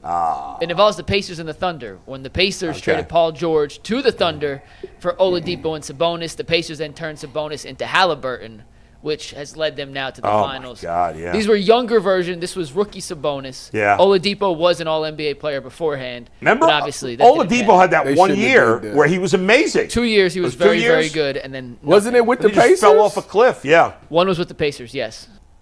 I wonder what he got hurt, right? Yeah, Yeah, injuries he's were never the been the biggest. same. Right, Injuries, yeah. he's still in the league, isn't he? Is he? He is. He was on the Heat this year. Shaq shot 52.5% for his career. Oh, my God, even worse than I thought. Think about if he, with the underhanded free throws, could have got 75%. It was a 50-50 chance he made them. Tyvis, you know how many times he went? How many free throw attempts per game did he have in his career, Mike? 9.3. That's it? Hacker Shaq. I would have Well- guessed more than that. In his peak, In his Orlando peak, and yeah. Orlando and the Lakers. Yeah. So the 12 years when he Yeah. he was averaging 11. So he was averaging 11 free throws per game. So he's made- making 5.5. Okay. If he was making Okay. Two more. two more, how many close games? How many big moments? They can't won look a championship. They won Tyvis, 3 championships. I'm not saying Shaquille O'Neal sucks. So what? I'm not saying he's average. I'm not even saying I'm he's not not great. tripping over him over no free throws. I'm sorry. He could have been better. There's no arguing that. Mike, you think I'm being unfair? Yes. Could Shaq have been better? Yes, Shaq could have been better. Yeah. Why wouldn't Was he? Shaq an Why wouldn't he all-time try? Great? Yes, he was an all-time great. You guys are both. Of course, he was an all-time great. Nobody's debating that. If Michael was, By the way, Michael wasn't a great 3-point shooter. You ain't saying you're not bringing that up. Well, because at the time, three-pointers were not like they are now. And what was Michael's career three-point percentage? 39%. That's not bad. I know. That's why I'm just throwing a number out there. I have no idea. What he it was is. 32.5. That was not uncommon in those days, I'm Tyvis. just what? He never took more than 3.5. He could have been threes a better. He could have been dominant. He held himself back. Why not? If you want to be the most dominant player, why not work on 3-point shots? I don't think it's it a was fair a comparison. thing. It was a thing in the NBA. Guys, we could argue about Michael Jordan Yeah. whether he should have shot more threes. I'm till- just till saying. faces Nobody turned. was You shooting a can lot of pick threes that then. about any player. No, but free throws was a huge part of his game because they used to foul him all the time. Hack a Shaq. I'll take Hakeem Olajuwon over Shaq any day of the week. You lost your mind. I'll take him You any lost day of the your week. mind. All right, we're gonna And show I'll you- take Kareem over him, too. What do you think of that? You really We're lost going your to fly mind. through the last Sorry, three go because then ahead. I want your opinions on if it's changed anything. Yeah. We'll go 3 in a row here. I feel like we've been doing this for 45 minutes already. Well, because we keep getting sidetracked with That Shaq was just shoot free interesting throws underhand. conversation. It's good. You know. The Blazers traded C.J. McCollum to the Pelicans for Josh Hart, who they got from. Josh Hart, 2 of these trades. Yep, Nikhil Alexander-Walker. I never heard the who's rest of those guys. I don't know Nobody the knows rest who the of them either. Saturansky, Didi Luzada, who never made it, a first-round and 2 second-round picks. Next trade, They shouldn't Steve. have took Yeah. that. The Nets traded Kevin Durant and T.J. Warren to the Suns for Mikal Bridges, Cam Johnson, 5 first-round picks and 2 second-round picks. All right, well, the then Nets have traded. done all right in That's that, not no? bad. It's not The, bad. the Nets have done fine, It's, I mean, they haven't won anything. you giving up the but they started a complete rebuild. With Cam puts us in Johnson's a good different- player. And they turned Mikal Bridges into 5 more first-round picks. So they ended up got so getting- 10 first-round picks and Cam Johnson. Have they done anything with those first-round picks? They're coming up. Like, they have 4 in this year's draft. Oh, okay. And then last but not least, ridiculous. the last trade, when the Nets traded James Harden to the Sixers They for shouldn't- yeah, Ben they shouldn't have Simmons, did that. Seth Curry, Andre Drummond, and 2 first-round picks. So that's just 13 examples in the last 20 years of stars for pieces trades. There is not a perfect apples None of to those are apples to apples with the Darius But situation. I'm just curious if from seeing the No. history of that, do you feel better or worse about the idea of the Cavs breaking up the core? Ride it out. No different because the only one that's anywhere close to being comparable is the Cat trade, and that worked out for both teams. So Ride it none out. of those trades are relatable. None of those trades, and most of them that took place a while ago was before the current salary structure changed. You know, for many years, starting back with, you know, the Celtics and then LeBron, or really even going back to Shaq and Kobe, and then the Celtics, and then LeBron in Miami, and then the Warriors and the Cavs to some degree, it was about the super team. But now it's not. There's no super. These teams they're super. They're really good. No, the super but they're teams- not. All the super teams got to make super decisions this offseason because they can't keep doing it. That's right. Tyrese Halliburton is not, what was third team all NBA? Yes. 13 correct. So they have that's one, it? their best player's third team all NBA. And Oklahoma City's got how many? Is anybody else top 3 team besides SGA? Jalen Williams made third team as well. Okay. So Would you say Jalen Williams is a superstar? No. Or a very good player? Very good player. So both teams have is Halliburton now a superstar? Yes. Yes. I think he's in that category, correct. So you have one superstar on both teams. I fully expect him to be the cover athlete for 2K26. I'm picking – I know everybody's going to pick Oklahoma City, which you probably should because they're the favorite. They deserve to be. I'm picking Indiana. You won Indiana. I don't care either way. I'm fine with either team. I'm not anti either team. Your heart is more toward for Indiana. That's what that tells me. No, I just think You they've been like the underdogs. They've been overlooked this whole postseason. They've been picked to lose I think- every round, including the first round. I think Indiana wins game 1. You do? I do. But you're picking- For some odd reason, they do a really great job of that, Yeah. winning game 1. Mike said the most ridiculous thing this morning on the Ultimate Cavs show. Murder Hornets? What's that? When I called the Thunder Murder Hornets? No, that was funny. I put in the chat that most Jason's going to be a murder hornet soon when he's done killing people. What was the ridiculous thing I said? Before we talk Guardians. You said, I'm betting, I can't remember exactly what you said, but you're like, I'm betting the bet Thunder in 5, but I'm picking the Pacers in 6. Yes. That doesn't make any sense. I think it goes makes a lot of 6, but sense. there's better odds for it to go 5. But you said you're picking the Thunder in 5 or betting the Thunder in 5 and picking the Pacers in 6. Oh, I meant to say picking the Thunder. The Pacers have no chance to win the series. No chance. You put that in the No chat. chance? None. Why? You don't think the Pacers got Everything a chance to Indiana win? does very well. Yeah. I think OKC is the one team in the league that does it better. Outside of three-point shooting, and neither team's a great three-point shooting team, OKC can play with the frenzy and the chaos that Indiana wants to play with. They can play with the pace. They're deeper than Indiana. We talked about their depth throughout the entire postseason. OKC's even deeper, and they have home court advantage, and they had the best player in the series. Is and they have Oklahoma different City going to be a matchups. dynasty? No. I think they have a very good chance to be. No, I don't want to hear very good chance. Let's Yeah, go. you know what? Yeah, But they you will. know They what's will. on the line, Wait, yes Mike, or no? Mike- 3 of the next 4 championships are going to OKC. Mike, I need to ask 3 of the 4? 3 or 4. I need to ask you this Pacers in NBA 5. question, Mike. Pacers in 5? If you were OKC, who would you have Lou Dort check? In both their matchups against Indy this year, Dort checked Halliburton. So you would go into this championship and have him check Halliburton? Yeah, and if he doesn't do well, then you put Alex Caruso as another All-NBA level defender. How If he tall are doesn't- those guys? Dort's 6'4", about 225 pounds. Why can't we get a Lou Dort or an Alex Caruso? Where is that guy? We don't have that guy, Mike. His name's Isaac Okoro. He sucks! I'm saying that is who they have. You that is want to not get the one? caliber. Isaac Are you Okoro- willing to trade Darius Garland for Jalen Suggs? I don't know enough about Jalen Suggs. He's supposed to be like a great defender. I will say this.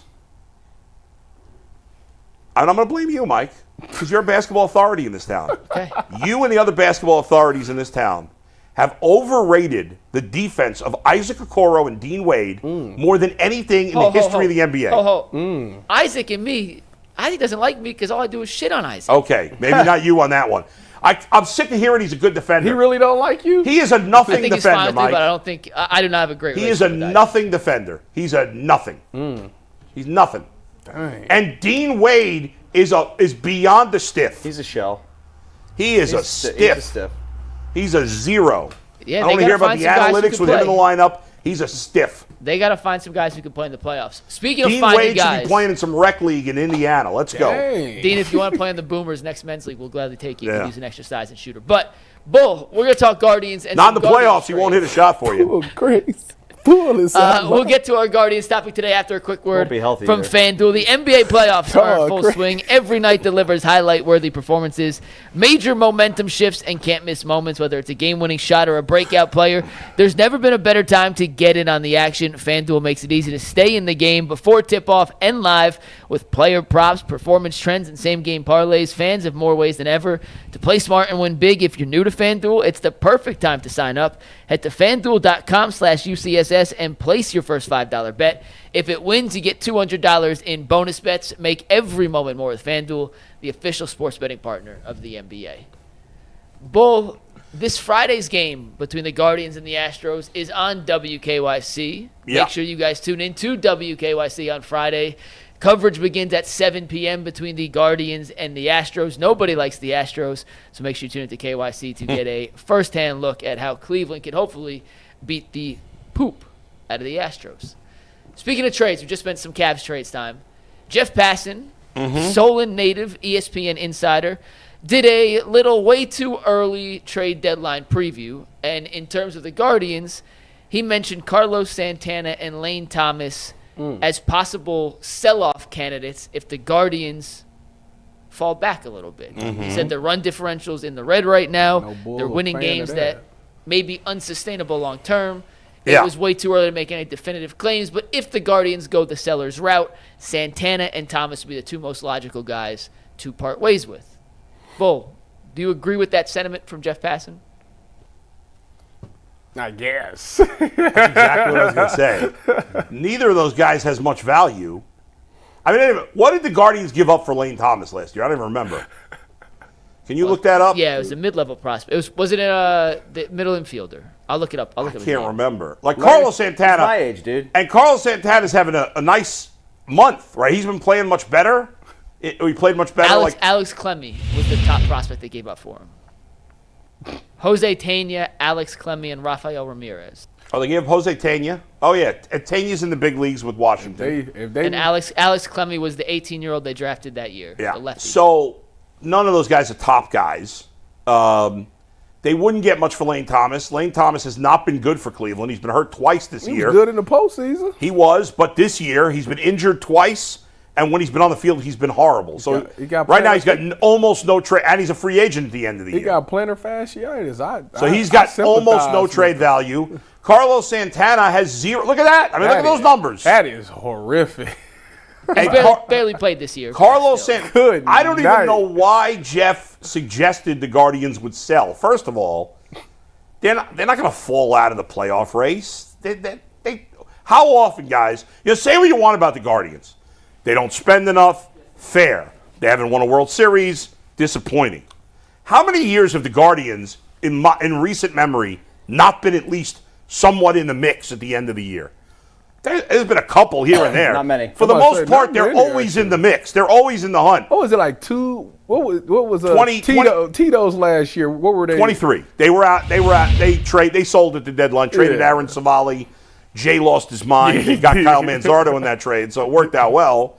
But the Guardians are not going to be sellers. This is the weakest top of the American League I've seen in forever. The Tigers are playing way over their heads. I think they'll eventually come down to earth a little bit. The Yankees have been good, but they're not great either. Everybody else is just kind of near the middle. So I don't think the Guardians are going to sell at all. If they do, they don't have much to sell that would get them anything.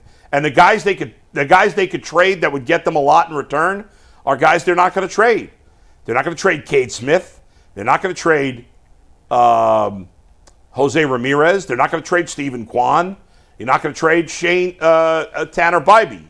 Now, there are a couple of guys that if the Guardians happen to be completely out of it, could be interesting on the trade market. The problem is one of those guys is Shane Bieber, and he's probably not going to be back before the trade deadline. He could be. Now that I think about it, he could be. So if the Guardians are somehow out of it, I'd be curious to see what they could get for Shane Bieber because, remember, Shane Bieber is essentially going to be a free agent at the end of the year. There's a option for next year with Shane Bieber, but it's a player option. And if he pitches great at the end of this season, he's going to opt out of it. I mean, unless he gets hurt again, he's going to opt out of it anyway. And if he gets hurt, you don't want him. So Shane Bieber could be interesting if he gets a couple of starts before the deadline. Hunter Gaddis and, dare I say, Emmanuel Clase. Now, those are legitimate. Well, Clase especially. If the Guardians were out of it, I would very much consider trading Emmanuel Clase. Now, here's the very important part of this. I don't want the Guardians trading Emmanuel Clase for prospects. I want them to trade him. I want to trade him for guys that are going to play in the big league. I'm okay if those guys are at AAA, but they got to be in the majors when that trade is completed. They got to trade him for major league players or at the very least guys that are immediately ready to play in the major leagues. But if I were the Guardians and I was totally out of it, I would consider trading Clase because you can get a haul for him. He's the best closer in baseball. I know he got off to a slow start this year, but he's right back to where he always is. He's got one of the most team-friendly contracts in the entire sport, and he's under control for a number of years. Teams want closers. Contenders need closers. And the Guardians have a good enough, talented enough bullpen Who is that they could get, they could use Cade Smith as their closer or Hunter Gaddis. Are you okay with that? Absolutely. Now, what happened to Paul Sewald? he's been hurt, and he's shot. He's getting old. I like the move. I shouldn't have said I thought he'd be a decent addition to the pen. I would have rather them spent money elsewhere, but it looks like he's shot at this point. So they've spent money poorly the last few If years. they're going to get rid of Lane Thomas, I want to see. What But in the end, they're not going to trade any of these guys. Maybe Santana, but they're not going to trade most likely any of these guys because they're not going to be out of it. They're going to stay in the mix. Does Chase DeLauder play? Right field. Can he play center? He's played a little in center, but he's not really a center fielder. They'd have to play him there. You could put me at any spot out there, and I'll be fine. No, you couldn't. I would be. Not in the major leagues, Tyvis. Sorry. You think I could steal from first to second? Could you steal? From first to second? Yeah. You'd probably get thrown out a higher percentage than most. You think I would get thrown out? You think I did good? Well, first of all, All players get thrown out. players get thrown out. You're not you may be fast. I would but you're not a base stealer. You've never stolen a base. You sprinted 90 feet. When the last time I sprinted 90 feet? Probably when I was running the track. Okay, but I do Strider. So but like you here's the jog thing. around I'm the just saying, curve like, and you then may pull a sprint. hamstring, dude. But it's not just No, I'm in shape for guys. that. It's not just about sprinting 90 feet. It's about Timing it. knowing how to read the pitcher. Yeah. You don't have any experience doing that. Are you insane? What are you talking about? You don't think I can do that? I'm not saying you couldn't. I'm I'm saying telling you you, would I would get Would you be? If I you get stole, a great jump. If you attempted 50 stolen bases, would you steal some bases? Sure. You're a good enough athlete. Even let's say You forget the sport we played, the position we played was Yeah. all about anticipation. let's say it's a different type of wait a minute. anticipation. Let's say this. it's similar. Let's say this, bull. We're gonna play game scenario. I didn't get the hit, but they wanted me to be the base runner, so I'm Pinch runner. Yeah, I'm you're pinch pinch runner. running. I'm pinch running for somebody. Yeah. I disagree. You- I side with Tyvis on that. You don't think? And let's say it's. I don't know. Let's say I'm going against the Guardians. Let's say Yeah. Tanner Bybee's on the mound. Tyvis is a better Bo athlete Naylor's, than most Bo of Major Naylor's League the Baseball catcher. players. You don't think that I Yeah. could get to second without getting thrown out by Bo Naylor? I think you could, Okay. but I think he'd also throw you out sometimes. He would sometimes. Let's say we get one shot at I this. think we your get one shot. I think your A lot of stolen pressure. I think your stolen base percentage would be lower than you think. Dude, most people I would say couldn't do it at all. It's not an 100% insult. You didn't play the sport. I would 100% believe that I would make it there on time. If you had 50 attempts as a pinch No, runner. I just need one. Well, no, but if you had don't have 50 attempts overseas, say they brought you in as a pinch runner, Okay. you were the 26th man on the roster just to be a pinch runner, Okay. and you got 50 stolen base attempts. How many would you be safe on? 49. No chance. no, Tyvis no also chance. thought he could take 49. JD. And by the way, I did. It just didn't go over the fence, Tyvis. but he definitely flew back there. So don't act like that, dude. As good an athlete as you are, you still, how old are you now? 31. And you haven't played a professional sport in a number of years now. It's been like 4 years. Okay, you're not in the same shape you were when you played. I still fast though. Nobody's saying you're not fast. Dude, most people I would say you would take 0 stolen bases. It's all about anticipation. You're not faster than every player in Major League Baseball. Boy, this is exactly how it would go. I would get out there. I would Yeah. get a 2-step lead off. They'll look at me, throw the first. I get back on first. Do you know the proper footwork for then stealing a base? Yes. And did you think I didn't play baseball in my life? I mean, you played in high school, right? you don't think they teach me that in high But school? that's a long time ago. Oh, it's like riding a bike. Balls. You think? Wait a minute. You Yeah. know when Jay pitched to me? The first time somebody pitched to me since Yeah. high school, And and you I didn't- still phew. We went. No, you didn't. You didn't hit it at all. What? You didn't get any good hits. You hit some What? ground balls. I hit that thing. It was about a couple feet from over the fence. Tell him, McNuggets. You hit one deep to the outfield, Thank you. but the goal was to hit a home run off Jay. What did you not hit a talking? home What run you off Jay. talking about is irrelevant. Did I hit the ball? Did it go deep? Didn't the one he hit deep was a changeup? It's whatever. Jay take something off Whatever he shouldn't have did, he did it, and he shouldn't have done it. You got to make people. I wish pay. I wasn't such out of shape because I could out hit you. No doubt. You could outrun me certainly, but I could out hit you. You think so? If I dropped 100 pounds, I was a baseball player, dude. I should have played in college and I threw it away. Not Division III, but I should have played in play in college. high school. I did play in high school. Till when? I quit my senior year. Why would you do that? It's a long story, and I was an idiot. It was for a girl, wasn't it? No, it's a long, long story. I don't want to get into it. But Okay. it was a really stupid decision. I was a kid. I made a dumb decision. Anyway, What position did you play? First in high school? base. Oh, okay. Well, I want to make sure we get two more. By the things way, in here. as a sophomore, I led the team in stolen bases because I was a smart base runner, even though I wasn't that fast. Well, I want to make sure So we that's get two even more more things reason in. why I know I'd make it there. I'm not saying you wouldn't. I'm just saying you wouldn't go 49 out of 50. That's all I'm saying. Says who? The best By- base runners in the by game, way, though. Bull also said that I couldn't score a point on Michael Jordan at his current age. You said that. Did I say that? Yes. You lost your mind. Do you think you could score a point on Michael Jordan right Yes. For sure. Yeah, Michael's. now? I don't know that I said that. I don't remember saying 60 that. something. Yes. What is Michael? 50 like, what? They He's get his late selective 50s, right? amnesia. Or over did he here. Did he just turn 60? I think he might be. He's 62. Yeah. Put up a poll. How many stolen bases would Tyvis get if he had 50 attempts? We will. Do like 20, 30, 40, or 50, or 49. Perfect. 49. I want to make sure we get in two topics after this, but real quick, Yeah. Bull.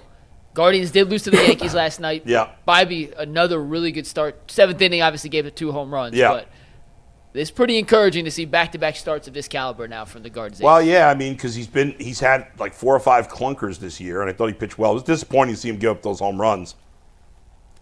You know, late in the game, he's got to be. They need him to get through 7 more often. There's not that many guys that can consistently get through 7. He needs to be one of those guys that can do it. But overall, it was a good performance. The offense yesterday was, what can you say? It was just another hideous performance by the offense. They really couldn't get anything going.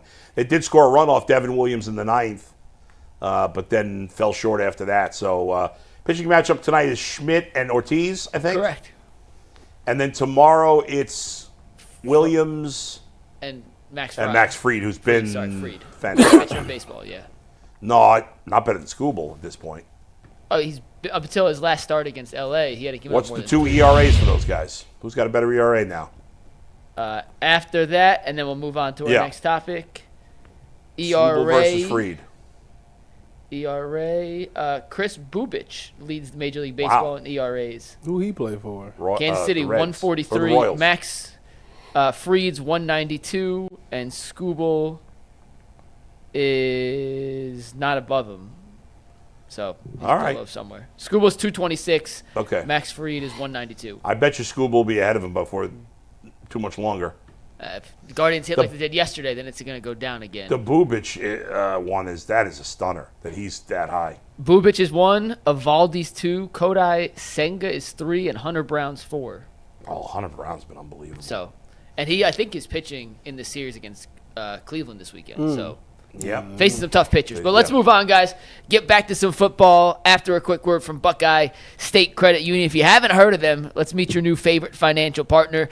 Buckeye State Credit Union is a local institution offering everything from checking accounts to home equity lines of credit and auto loans with some of the lowest rates in Northeast Ohio. Their Cleveland branch is in Shaker Heights, which is one of 5 locations across the state, making it easy to find one near you.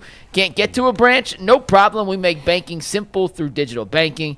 What sets them apart? Well, they make banking personal and convenient at Buckeye. Their focus is you. Their core values: connect, simplify, adapt, guide everything they do. They bring people together, cutting through the clutter, and are innovative. To learn more, visit buckeyecu.org. Buckeye State Credit Union, your money simplified. So entering last season, at almost this exact time on the calendar, we did a segment on UCSS ranking which position groups on the Browns we had the most confidence in. As a collective show, the 4 people on the panel that day ended up coming to the conclusion that the secondary was the group they had the most confidence in. That was the Browns' best unit. And then 2024 happened, and Martin Emerson took a step back. Grant Delpit took a step back. Greg Newsome took a step back. Juan Thornhill took a step back. And the secondary was nowhere near what we expected it to be. Tyvis and Dustin, you guys both played the position at the highest of levels. What can the Browns do to make that secondary a strength once again? Dustin? I mean, number one, you got to stay healthy, and Denzel Ward is the key to that secondary. He's got to be on the field.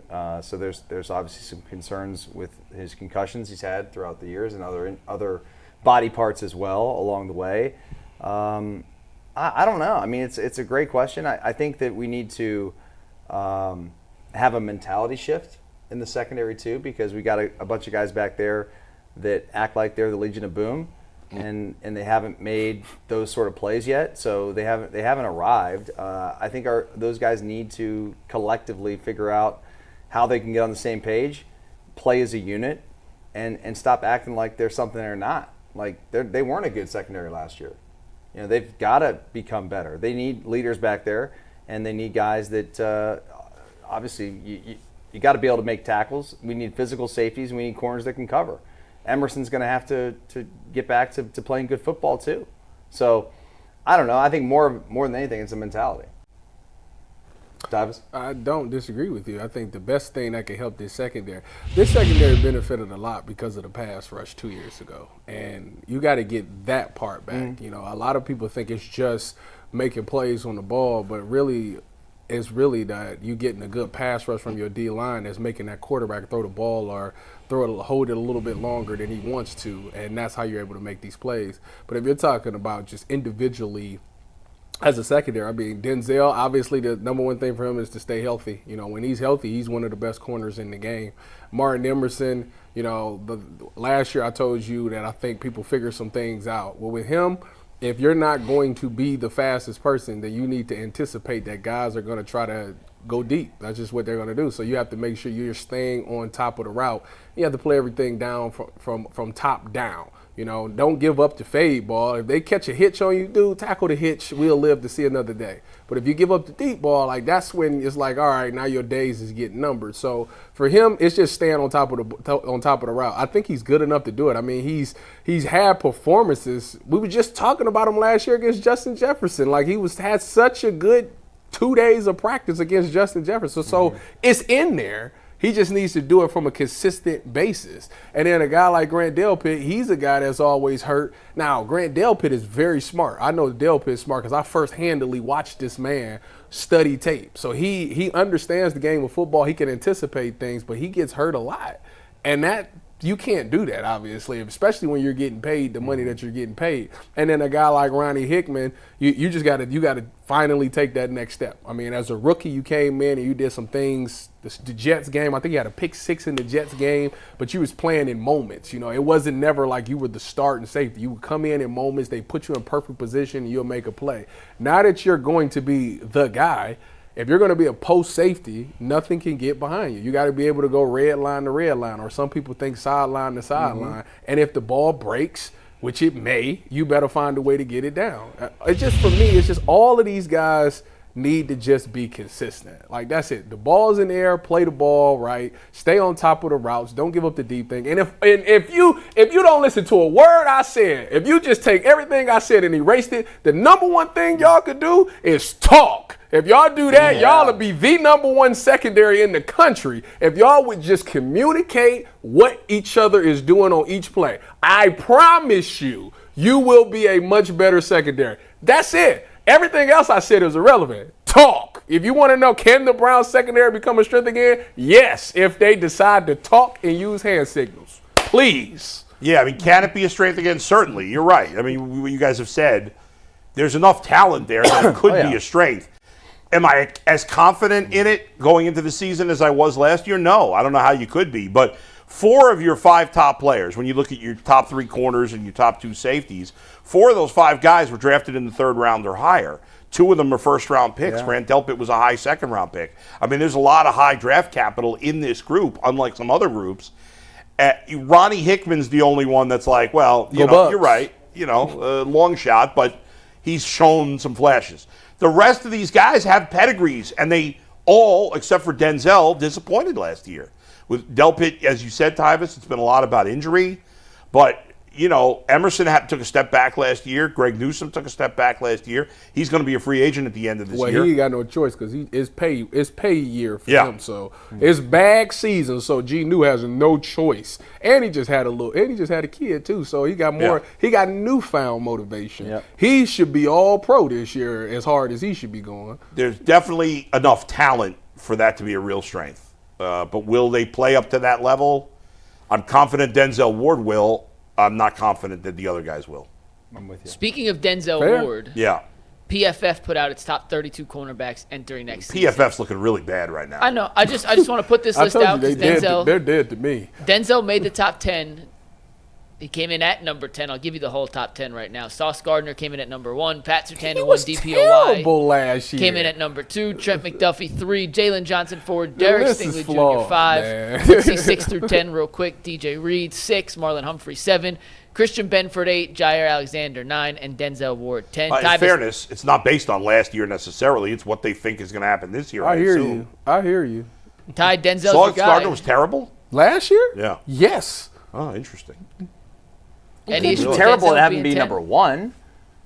Was he really terrible, or was he just... Okay. Would you watch All right, a you think couple he was games? terrible? Tyvis loves watching the corners. games I seen, especially after Robert Saleh left, Because he was great the year they before. was hitting him up. It was shocking. So what do you guys think of that list?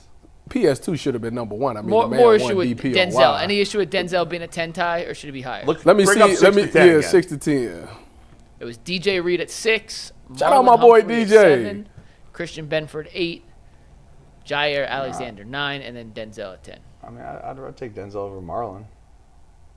Marlon's good. getting old. He's getting old, though. Marlon is he know how to get turnovers though. He either punch the ball out or get picks. He was like, what is he, second in picks last year or something like that? So I can't. He's huge, I too. can't necessarily put him over there, but you could talk Maybe he'd me. been first You if could he got talk that me Winston into pick. the Christian Benford and the Jair. Even though Jair is really good as well, you could put them bottom 3. You could mix them in any way, and I'll be fine with it. All right, Mike, we'll leave it there. Cool. We got one last topic before we have some fun to wrap up the show. And Bull, it's brought to us by Menu RX. Tell us a little bit about Menu RX. Yeah, Menu RX. In fact, I'm getting together with Dr. Jake May tomorrow. He's in town. He's a Cleveland guy, loves all the Cleveland sports teams, but he's part of a clinic down in Louisiana where these guys, these scientists, doctors, nutritionists, they've all come together to study metabolism, study weight loss, study what food is best for your body, individual bodies.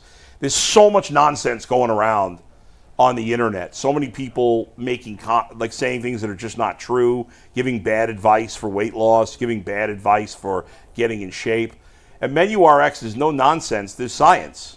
They test your body. They test your metabolic makeup and are able to inform you, scientifically, what type of food makes the best fuel for your body. So if you want to get what's best for you, go to menu-rx.com. That's menu-rx.com. Talk to Dr. Jake May and the crew there.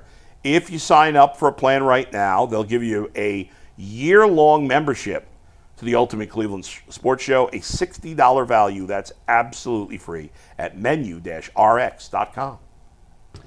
All right, last real topic of the day. Then we'll do a fake topic to wrap it up. And then we're going to have some fun to wrap All up right. the show. But, guys, yesterday Tom Thibodeau was let go as the head coach of the New York Knicks for the last 2 seasons. Yeah. He had won 17 playoff games, which is more than they had won in the previous 2 decades combined. He had 50-win seasons back-to-back. They had not had a 50-win season in back-to-back years in quite a while. And the Knicks said, you know what? We appreciate your efforts here, Tom, but we're going to go in a different direction. I know this question may sound a little crazy, but with the carousel of the NBA coaching cycles, guys who have won Coach of the Year getting fired, guys getting fired with 3 games to go, guys getting fired with 9 games to go like we saw this season, and Mike Malone and Taylor Jenkins in Memphis. Is there any chance Kenny Atkinson, who just won 64 games and won Coach of the Year, enters next season on the hot seat? I mean, that seems ridiculous. It's the NBA, though, so nothing. Guys get fired, and you're like, what? He just won a championship. So I would say that's stupid. Even the way the playoffs ended, as bad as it was, to me that's crazy. But I guess you never know in the NBA. It's not crazy because you can win a championship and 2 years later be fired. Right. It's literally the new trend. If Kenny, to me personally, I think it had to be like a epic failure. This year? No, not like this year. I felt This year wasn't an epic failure? Yeah, but I'm just saying, like, it would have to be worse than that. Like, it'd have to be like 4-0 in the first round. Oh, my God. Yeah, but I don't think he's on the hot seat. Because I think it was so much progress with the offense. I just think that they ran into a hot Pacers team, and injuries did play a part of it. So Until they go up against a team and they're all 100% healthy and they get swept like that, I think he's fine. I mean, they lost to a team that's in the finals. Nobody That I think has a chance to win it. Nobody want to hear that. They don't want to hear that. Mike, you really don't think Indiana's got a chance? That seems extreme. They're the biggest Vegas underdog in a final series since the Nets versus Lakers in 2001. Plus 500? I thought it was 850. 800. It's 850, I thought. I just don't see how a team playing as well as they are has no chance. It's just to say they have no chance. You say you betting 5? The New England, you guys are all too young for this, but Steve was around, but he was not paying attention. The New England Patriots against the Chicago Bears in the Super Bowl in the '85 season had no chance. Going into that game, everybody in America that followed football knew there was no chance the Bears would Go more lose. Recently, the undefeated Patriots versus the Giants. No one gave the Giants a chance. I thought the Patriots were going to win, obviously, but I didn't feel they had no chance. In '85, there was no way. There was no possible way the Patriots. But that's rare. No chance, I think, is too strong in this situation. No chance. Tyvis is cracking up over there. Because that's funny to think, like, you watch a game, like, there's no chance that team's going to win. No, I couldn't even believe it. Was hard. You don't think? I'm with you. I think it's more closer that the Pacers have a chance than no chance at all. Right. That's ridiculous. Yeah. So. I mean, fine, they have a chance, but I would put it at like 2%. I think you're crazy. At best. Bull, so you don't think... They've been shocking the world. They win game 1. I'm just telling you. Dustin, do you think there's any chance Atkinson can get fired next year? Yes. Which is wild, right? It's the NBA, only in the NBA you would think that. He's not getting fired next year. NBA, NFL? No coach is getting fired. The first year, they have one of the best records, lose early in the playoffs. And the second year, guys going to get fired. Even the NFL, that doesn't really happen. Didn't that happen with Doug Peterson? He won the Super Bowl. Didn't he get fired the next year? No. When he was with the Eagles? Was it 2 years later? 2 years. Yeah. Mm-hmm. Yeah, 2 years later. Yeah. It's more common in the What NBA. about Frank Wright with the Colts? Didn't he have like a good year and then got fired next year? Breaking news real quick. The Suns are hiring Jordan Ott, Cleveland Cavaliers' top assistant, as the franchise's new head coach. It's all over for the Cavs now. That was Donovan's boy. He going to trade for Donovan. No, that's not Donovan's guy. He was the one who was the most instrumental in leading the Evan Mobley development this past summer. That's not good then. That was his claim to fame. Interesting. Well, he didn't help him in the playoffs, so good riddance. Dang. All right, Mike, give us the fun topic. Wait, last thing. On not necessarily in Kenny, this is more just in general. Is it healthy for a league, for a sport that the Suns now, with literally the hiring of Jordan Ott a minute ago, are paying 4 head coaches next season. It's the only thing that baseball does better than basketball or football. For the most part, guys are not fired very quickly. Like the Rockies fired Bud Black this year. He had been there. They'd been terrible forever, and he'd been there for a like while. 7 years, right? Who was the Suns' head coach this past year? Budenholzer, who they just hired. Oh, yeah. No, they shouldn't. And they hired Budenholzer after they hired Frank Vogel, who they had just hired. Yeah. And Vogel and Budenholzer, they're good coaches. No, championship coaches. I couldn't stand Mike Budenholzer when he was with the Bucks. I was the one that said after they won, I said I still would fire him. He is not that good. He just was not good to me. All right. And he's Fair walking enough. the unemployment line. It feels like every coach in the NBA sucks except for like 3 guys. I don't know. Go ahead, Mike. Popovich or Steve Kerr. Eric Spoelstra. Popovich is done now. Oh, those are the 3 guys that are the top of the food chain. Chris Finch in Minnesota has done a really, really good job. Dagnall in OKC is who gives a crap? Clearly knows what he's doing. Rick Carlisle, I think we have to put in that conversation. I'm down on the NBA right now. I'm very upset about it. I don't like where the Cavs are at. I want to see different players on the team. Rick Carlisle is... It's not going to happen. I can't Great stop. job. He looks just like Jim Carrey, dude. I saw that meme too. He does look just like Jim Carrey. Well, I've been saying that for years, though. I hadn't really thought about that. Now I got to look at it. I'm about to say, I got to look at him now. Oh, yeah, dude. You haven't seen that? Rick Carlisle. You'll find it. I mean, this is great TV. That's all right. People it come right Rick up on Carlisle. Okay, so while we are looking this up, is this it? This what you talking about? I want to read the poll results of our poll from earlier. Yeah. We asked the chat. That's Jim Carrey in both, isn't it? No. Oh, wow. Yeah, that's crazy. I didn't realize that. Thank you. Holy moly. I thought it was Jim Carrey in both pictures at first. No, Rick Carlisle used to have head of hair. Yeah. Now he's bald. He's also very tall. I was not aware how tall he was. Well, didn't he play in the NBA? I don't. And, look how Rick Carlisle here's played here's in the them NBA. here's them bald. Okay, let's see them bald.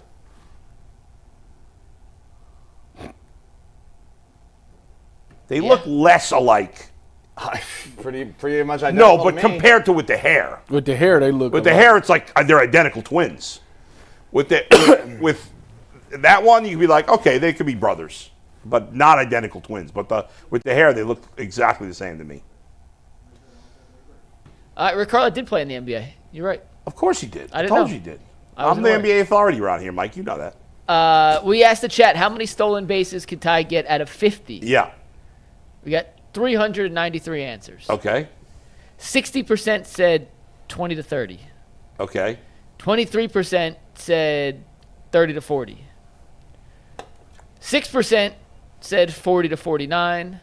And 11% said he would get 49 or 50. Or 49's ridiculous. There's no 11 chance he'd get those- 49. So most people, 11% 60% is said smart. between 20 and 30. 30%.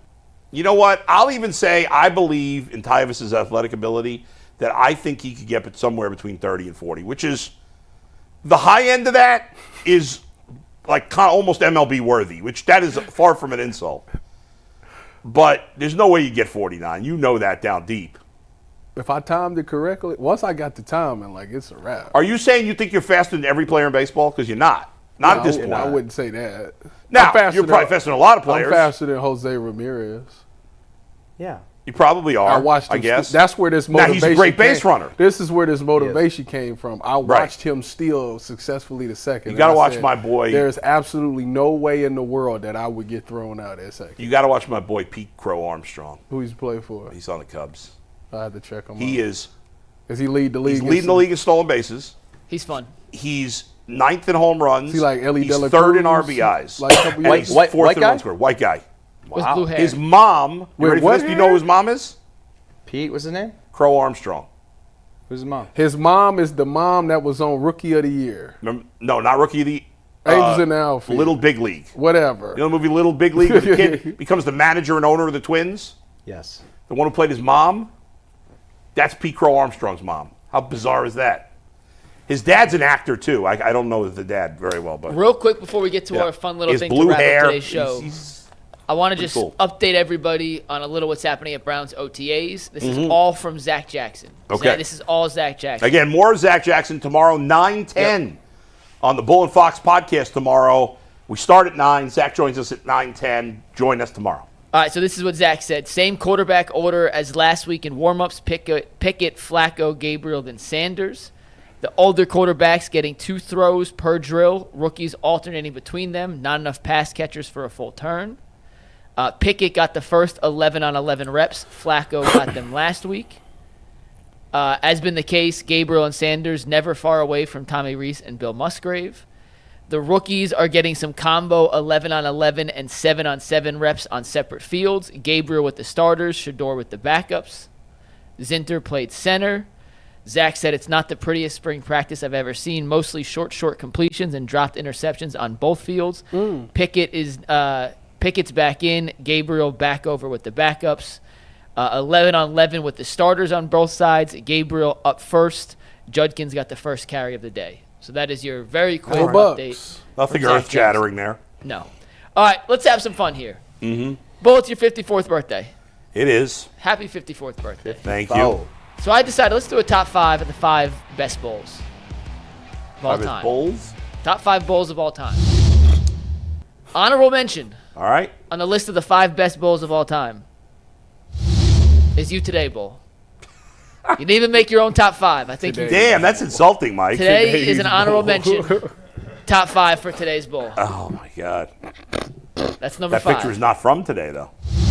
We had to make these before Yeah, I hear today. you. Go That was ahead. from the comedy show. Yep. All right, the 5th best bowl of all time. Take it, Steve. The Brahma Bowl. The Rock. Number 5, that is clearly better than you Is that today, his? Bull. He's called that? I didn't know The that. Brahma See Bull? his logo? His logo? Yeah. The bull? With I the never really bull looked with the close ring to on the Under his Armour nose? shirts. It's Yeah. the Brahma Bull. Yeah. All right, I'm okay with that. I like The Rock. Number Fan of The 4, Rock. 52-year-old Bull. I thought you peaked at 52. I'm going to be honest. 53, I don't know how to rank. I thought you peaked at 52. Oh, my Takes were a God. little sharper. You remembered more stuff. The ad reads were a little crisper. Thought you peaked at 52. I'm sorry. I didn't do ad reads at 52. What was I doing? It was the first year UCSS. That is funny as hell, though. I like that, Mike. Number 3, Yeah. the big bronze bowl in front of the New York Stock Exchange. That's pretty cool. I actually have a picture of me and a couple of friends from college by that bull. Bull on oddly bull enough. crime. What's that? Bull on bull crime. I got to find that picture. I think I might have it in my phone, which would be kind of random. If you have it, send it to Anthony. Yeah. Let's see if I can find it. Okay. All right, the second best bowl of all. Oh, Bull, wait till we get the super chats to do. 'Cause I need you to Oh, be yeah, engaged that's true. here. I got to be focused. Sorry. The second best bowl of all time. Bullshit. Bullshit. Oh, That's yeah. it. Second How's that best not bowl of number all time. one? Wait till you see number 1. Oh. So other bowls that Oh, were I think I know considered- number one, but go ahead. Bull, text Ant right now what you think number 1 is. Okay. Just say it. No, surprise. Yeah, we want a little anticipation of build here. Ant, get the phone ready. Anthony. As soon as Bull puts his phone down, I will reveal the number 1 bowl in the history of bowls. I think it's undisputed. He threw a I think it is peel. unarguable. I think this is an obvious 1-1 choice if we were doing a Mount Rushmore of all-time bowls. Is Shedeur, this the mascot for the Bulls? Shedeur It's threw not it. the mascot of the bowls. It keeps spell checking me. Hold on. Well, if it's spell checking, then it's not who you think it is, Bull. The number 1 bowl of all time, Bull. Michael Jordan. It is Michael Jordan. It's obvious. The number 1 bowl of all time is clearly Michael Jordan. I thought you were gonna make fun of me and do me vomiting for number one. No. That's- Listen. well, you yeah, were, sure. You were 52 when you puked. That is why it was the peak bowl. So the top 5 bowls of all time. Yeah. Honorable mention, bowl today. Number 5, the Brahma Bowl. Number 4, 52-year-old Bowl. Number 3, the New York Stock Exchange Bowl. Number Yeah. 2, bullshit. And number 1, clearly, was Michael Jordan. Yeah, I would have had Bull Durham maybe instead of the Stock Exchange Bull because I do like that movie. It's a great movie. I like the list overall. I think it's a quality list. I can't disagree that maybe I peaked at 52. My memory is not as sharp as it used to be. That's true. I wonder when you. Starting to get mid-50s memory I now. wonder if everybody knows, like, when they peaked in life. Like, this is the highest point. This year was the highest year of my life. In a lot of ways, I feel like I'm at my peak right now. I feel like I haven't peaked yet. I feel Not like I according to have the a list. big- Not according to the list. I'm 6th right now. But His Bulls. what about you, Tyvis? When do you think you peaked? Or do you still have your peak to come? Peaked in what way? You're the one who brought it up, so Like, you answer like it. Athletically, in this Can't career. answer. I mean, in obviously you've life. athletically peaked. Well, never know. I guess He's maybe not you even could. halfway through his life. He can't peak yet. Well, athletically, probably. Says who? Most people's athletic peak is before they're 30. I No. feel like I'm in my peak right now. Okay. Right now. Maybe so. 42. I mean, LeBron's 40 and he's still doing all that stuff. That's I mean, true. I felt like Gucci Man in 2006. I feel like you haven't peaked in your career. I think you're going to have a very successful career. I'm only. You're already having a You know, I'm successful 4 career. years into this. I did You know started that. when you were 27, 28. 27. It's about when I started. Yeah, I didn't start my career until I was 30. So I was still playing. good time to start. 21. I think I was July of 21. I was playing CFL football. I was in camp for the BC Lions. you play a game? No, that was the last cut because I. How many Americans were on that team? Like just a couple, right? You only allowed to have a few? You can only have like 8 or something like that. Did you know any of the other American guys? No, not No, personally. I got to know them though. They Yeah. was all good guys. Did the American guys But hang out on this their was own? this was back when COVID was in. So yeah. I wasn't vaccinated, and I wasn't getting vaccinated because I'm like, I'm not. What I need to get vaccinated? I'm not going nowhere. And they like, you should get vaccinated. I'm like, no, for what reason? And then I was the B final cut after being the starting safety for a month. And I led the camp in picks. I had the most picks in camp. Cut me last cut. All right, man. We got some super chats here to wrap up today's show. Michael Grilly starts us off and says, Bull, can I get a recommendation for someone that does what you do in YouTube for the Guardians, but instead for the Cubs? So who's the you version of the Cubs? Oh, in the Chicago media? Like, does an ultimate kind of Cubs show? Yeah, I guess like a YouTube Cubs show. Who's your go-to Cubs media Honestly, guy? I don't really listen to any Cubs media. I'm just not. I listen to my go-to guy for baseball is Mike Farron, who hosts a show on MLB Radio, but he doesn't obviously talk. He's from Chicago, but he doesn't talk about the Cubs any more than any other team. There is a guy who had me on as a guest as a podcast, and I'm embarrassingly can't remember his name. He does a nice show. I'll have to tell him to tweet at me or email me, and I'll give him the guy's name. Michael Grilly. Tweet at Bull on X, the everything app. I forgot the guy's name. I feel bad. It was a while ago, and I had a really nice conversation with him. But he was good. I'm just drawing a blank on his name. But so James Mace Jr. sent us 2 super chats, both along the same lines. He says, Bull, I'm with you. I got the Pacers in 6. OKC doesn't have the championship DNA anyone can beat. Bart Scott. That's true. They do have Alex Caruso who won a championship. But Bull doesn't count bubble championships. So if you Bubble take that championships don't count, in my doesn't opinion. count. Neither do they. Same thing with the Dodgers. That doesn't count. Brennan says, I'm curious from all the guys, Tyvis, Dustin, Bull, and Mikey, who are your current favorite Cavs player, Browns player, and Guardians player? Mine are Garland. It was Chubb. Now it's Judkins and Stephen Kwan. Happy birthday, Bull. Tyvis. Thank you. Let's Go start ahead, with you. We'll Tyvis. go around the horn. Favorite current player? Darius, Denzel Ward / DeJuan Jones / Ronnie Hickman / Luke Whippler / Quinshawn Judkins. Every Ohio State player. Yeah, so you know. He didn't say Jerome Baker, so clearly he hates Jerome Baker. Jerome Baker. They got like 7 dudes on the Browns now for most things. He didn't say Ronnie Hickman, so clearly I he did. hates That Ronnie was He the said second Ronnie person Hickman. I Said said. Ronnie Hickman. And third for the Guardians, my favorite Guardian is, I don't want to say Jose because that's just like a cop. It's Big Christmas, Tyvis. You can't definitely- stand Big Ugh. Christmas. I and then- mean, yeah, you got a point there. Actually, it's David Fry, but And Big Christmas should Big be Christmas is the Big is- Columbus right now. You a hater. What He's about like the worst player in the baseball. He's literally the the worst comeback player is in baseball coming right now. You listen. The thing is, it's about life. In life, you're gonna have ups and downs. It's like a ball. And right There have now, been no ups. his ball has hit the ground. His balls are dragging on the ground. No, his ball hit the ground. So now it ain't nowhere for him to go but back up. All right. So now he on the rise, back up. He's That's not what's on the about rise, to happen. but all right. Give Dustin, him a who are your chance. guys? Put him Who's out your- there. who's your favorite player? Donovan Mitchell, Judkins, Go Bucks. and go Bucks. Jose. Simple. my favorite player. Or Quan. Yeah, my favorite player on the Guardians is Quan, although I like Jose too. But I don't know. We've interviewed Quan a couple of times. He's just, Nice guy. you know, He's really awesome. he's really cool. My favorite player on the Cavs is Donovan Mitchell. I mean, I don't know who else I could pick. I'm Evan disgusted by Mobley. everybody else. Yeah, I guess. I want him to be like Ty more Jerome. forceful. Ty Jerome could be. Yeah, a fan favorite. I'm done with Ty Jerome. Isaac Okoro. And the Browns?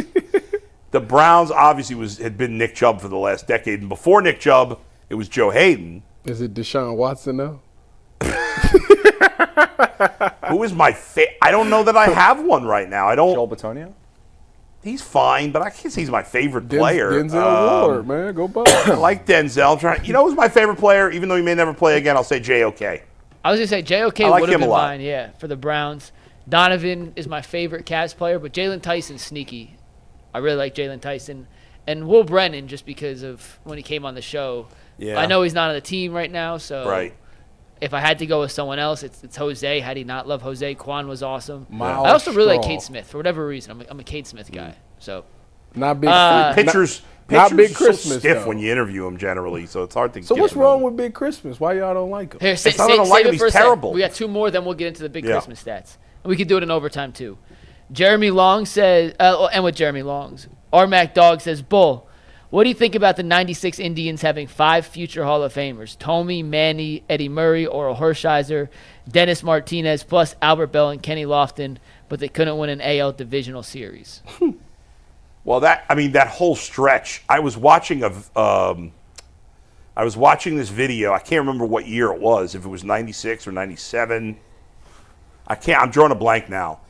And it was a game, on TV, and they were introducing the Indians lineup. And you know all of it, but I was just like seeing it in my face. Like, this is insane. Sandy Alomar, great player, he was batting like 9th or 8th. Mm-hmm. I think Jim told me that. No, not told me. Manny Ramirez, I believe, in this game was batting 7th. It was just insane. I will tell you this, folks. I have watched baseball for 45 years. Everybody that knows me, you guys, know how much I love baseball and how much I'm into it. And as much as I'm into it now, I would say I was even more into it in a way when I was younger. You just have more information now. Those Indians teams, and I hate to say this because it's so sad, but those Indians teams from the mid-'90s, even into the early 2000s, it is criminal that they never won a World Series because those are the best lineups I've ever seen in my life, and they just didn't have enough pitching every year, it seemed. Last super chat comes from Jeremy Long, who says the Guardians need to inquire about Trevor Bauer since he's now 100% innocent. One woman owes him $300K, and the other is facing fraud charges. We don't know he's 100% innocent. We know that in these cases he's innocent, or he has. I can't say he's innocent. He's been vindicated. Trevor Bauer is not getting a chance to play in the big leagues again. You can complain all you want about it. We don't even know if he's good enough to pitch in the big leagues. He hasn't done it in like 3 years. It's not happening. Sorry. We're talking big Christmas and overtime. We'll see you then. Oh, my Peace. God.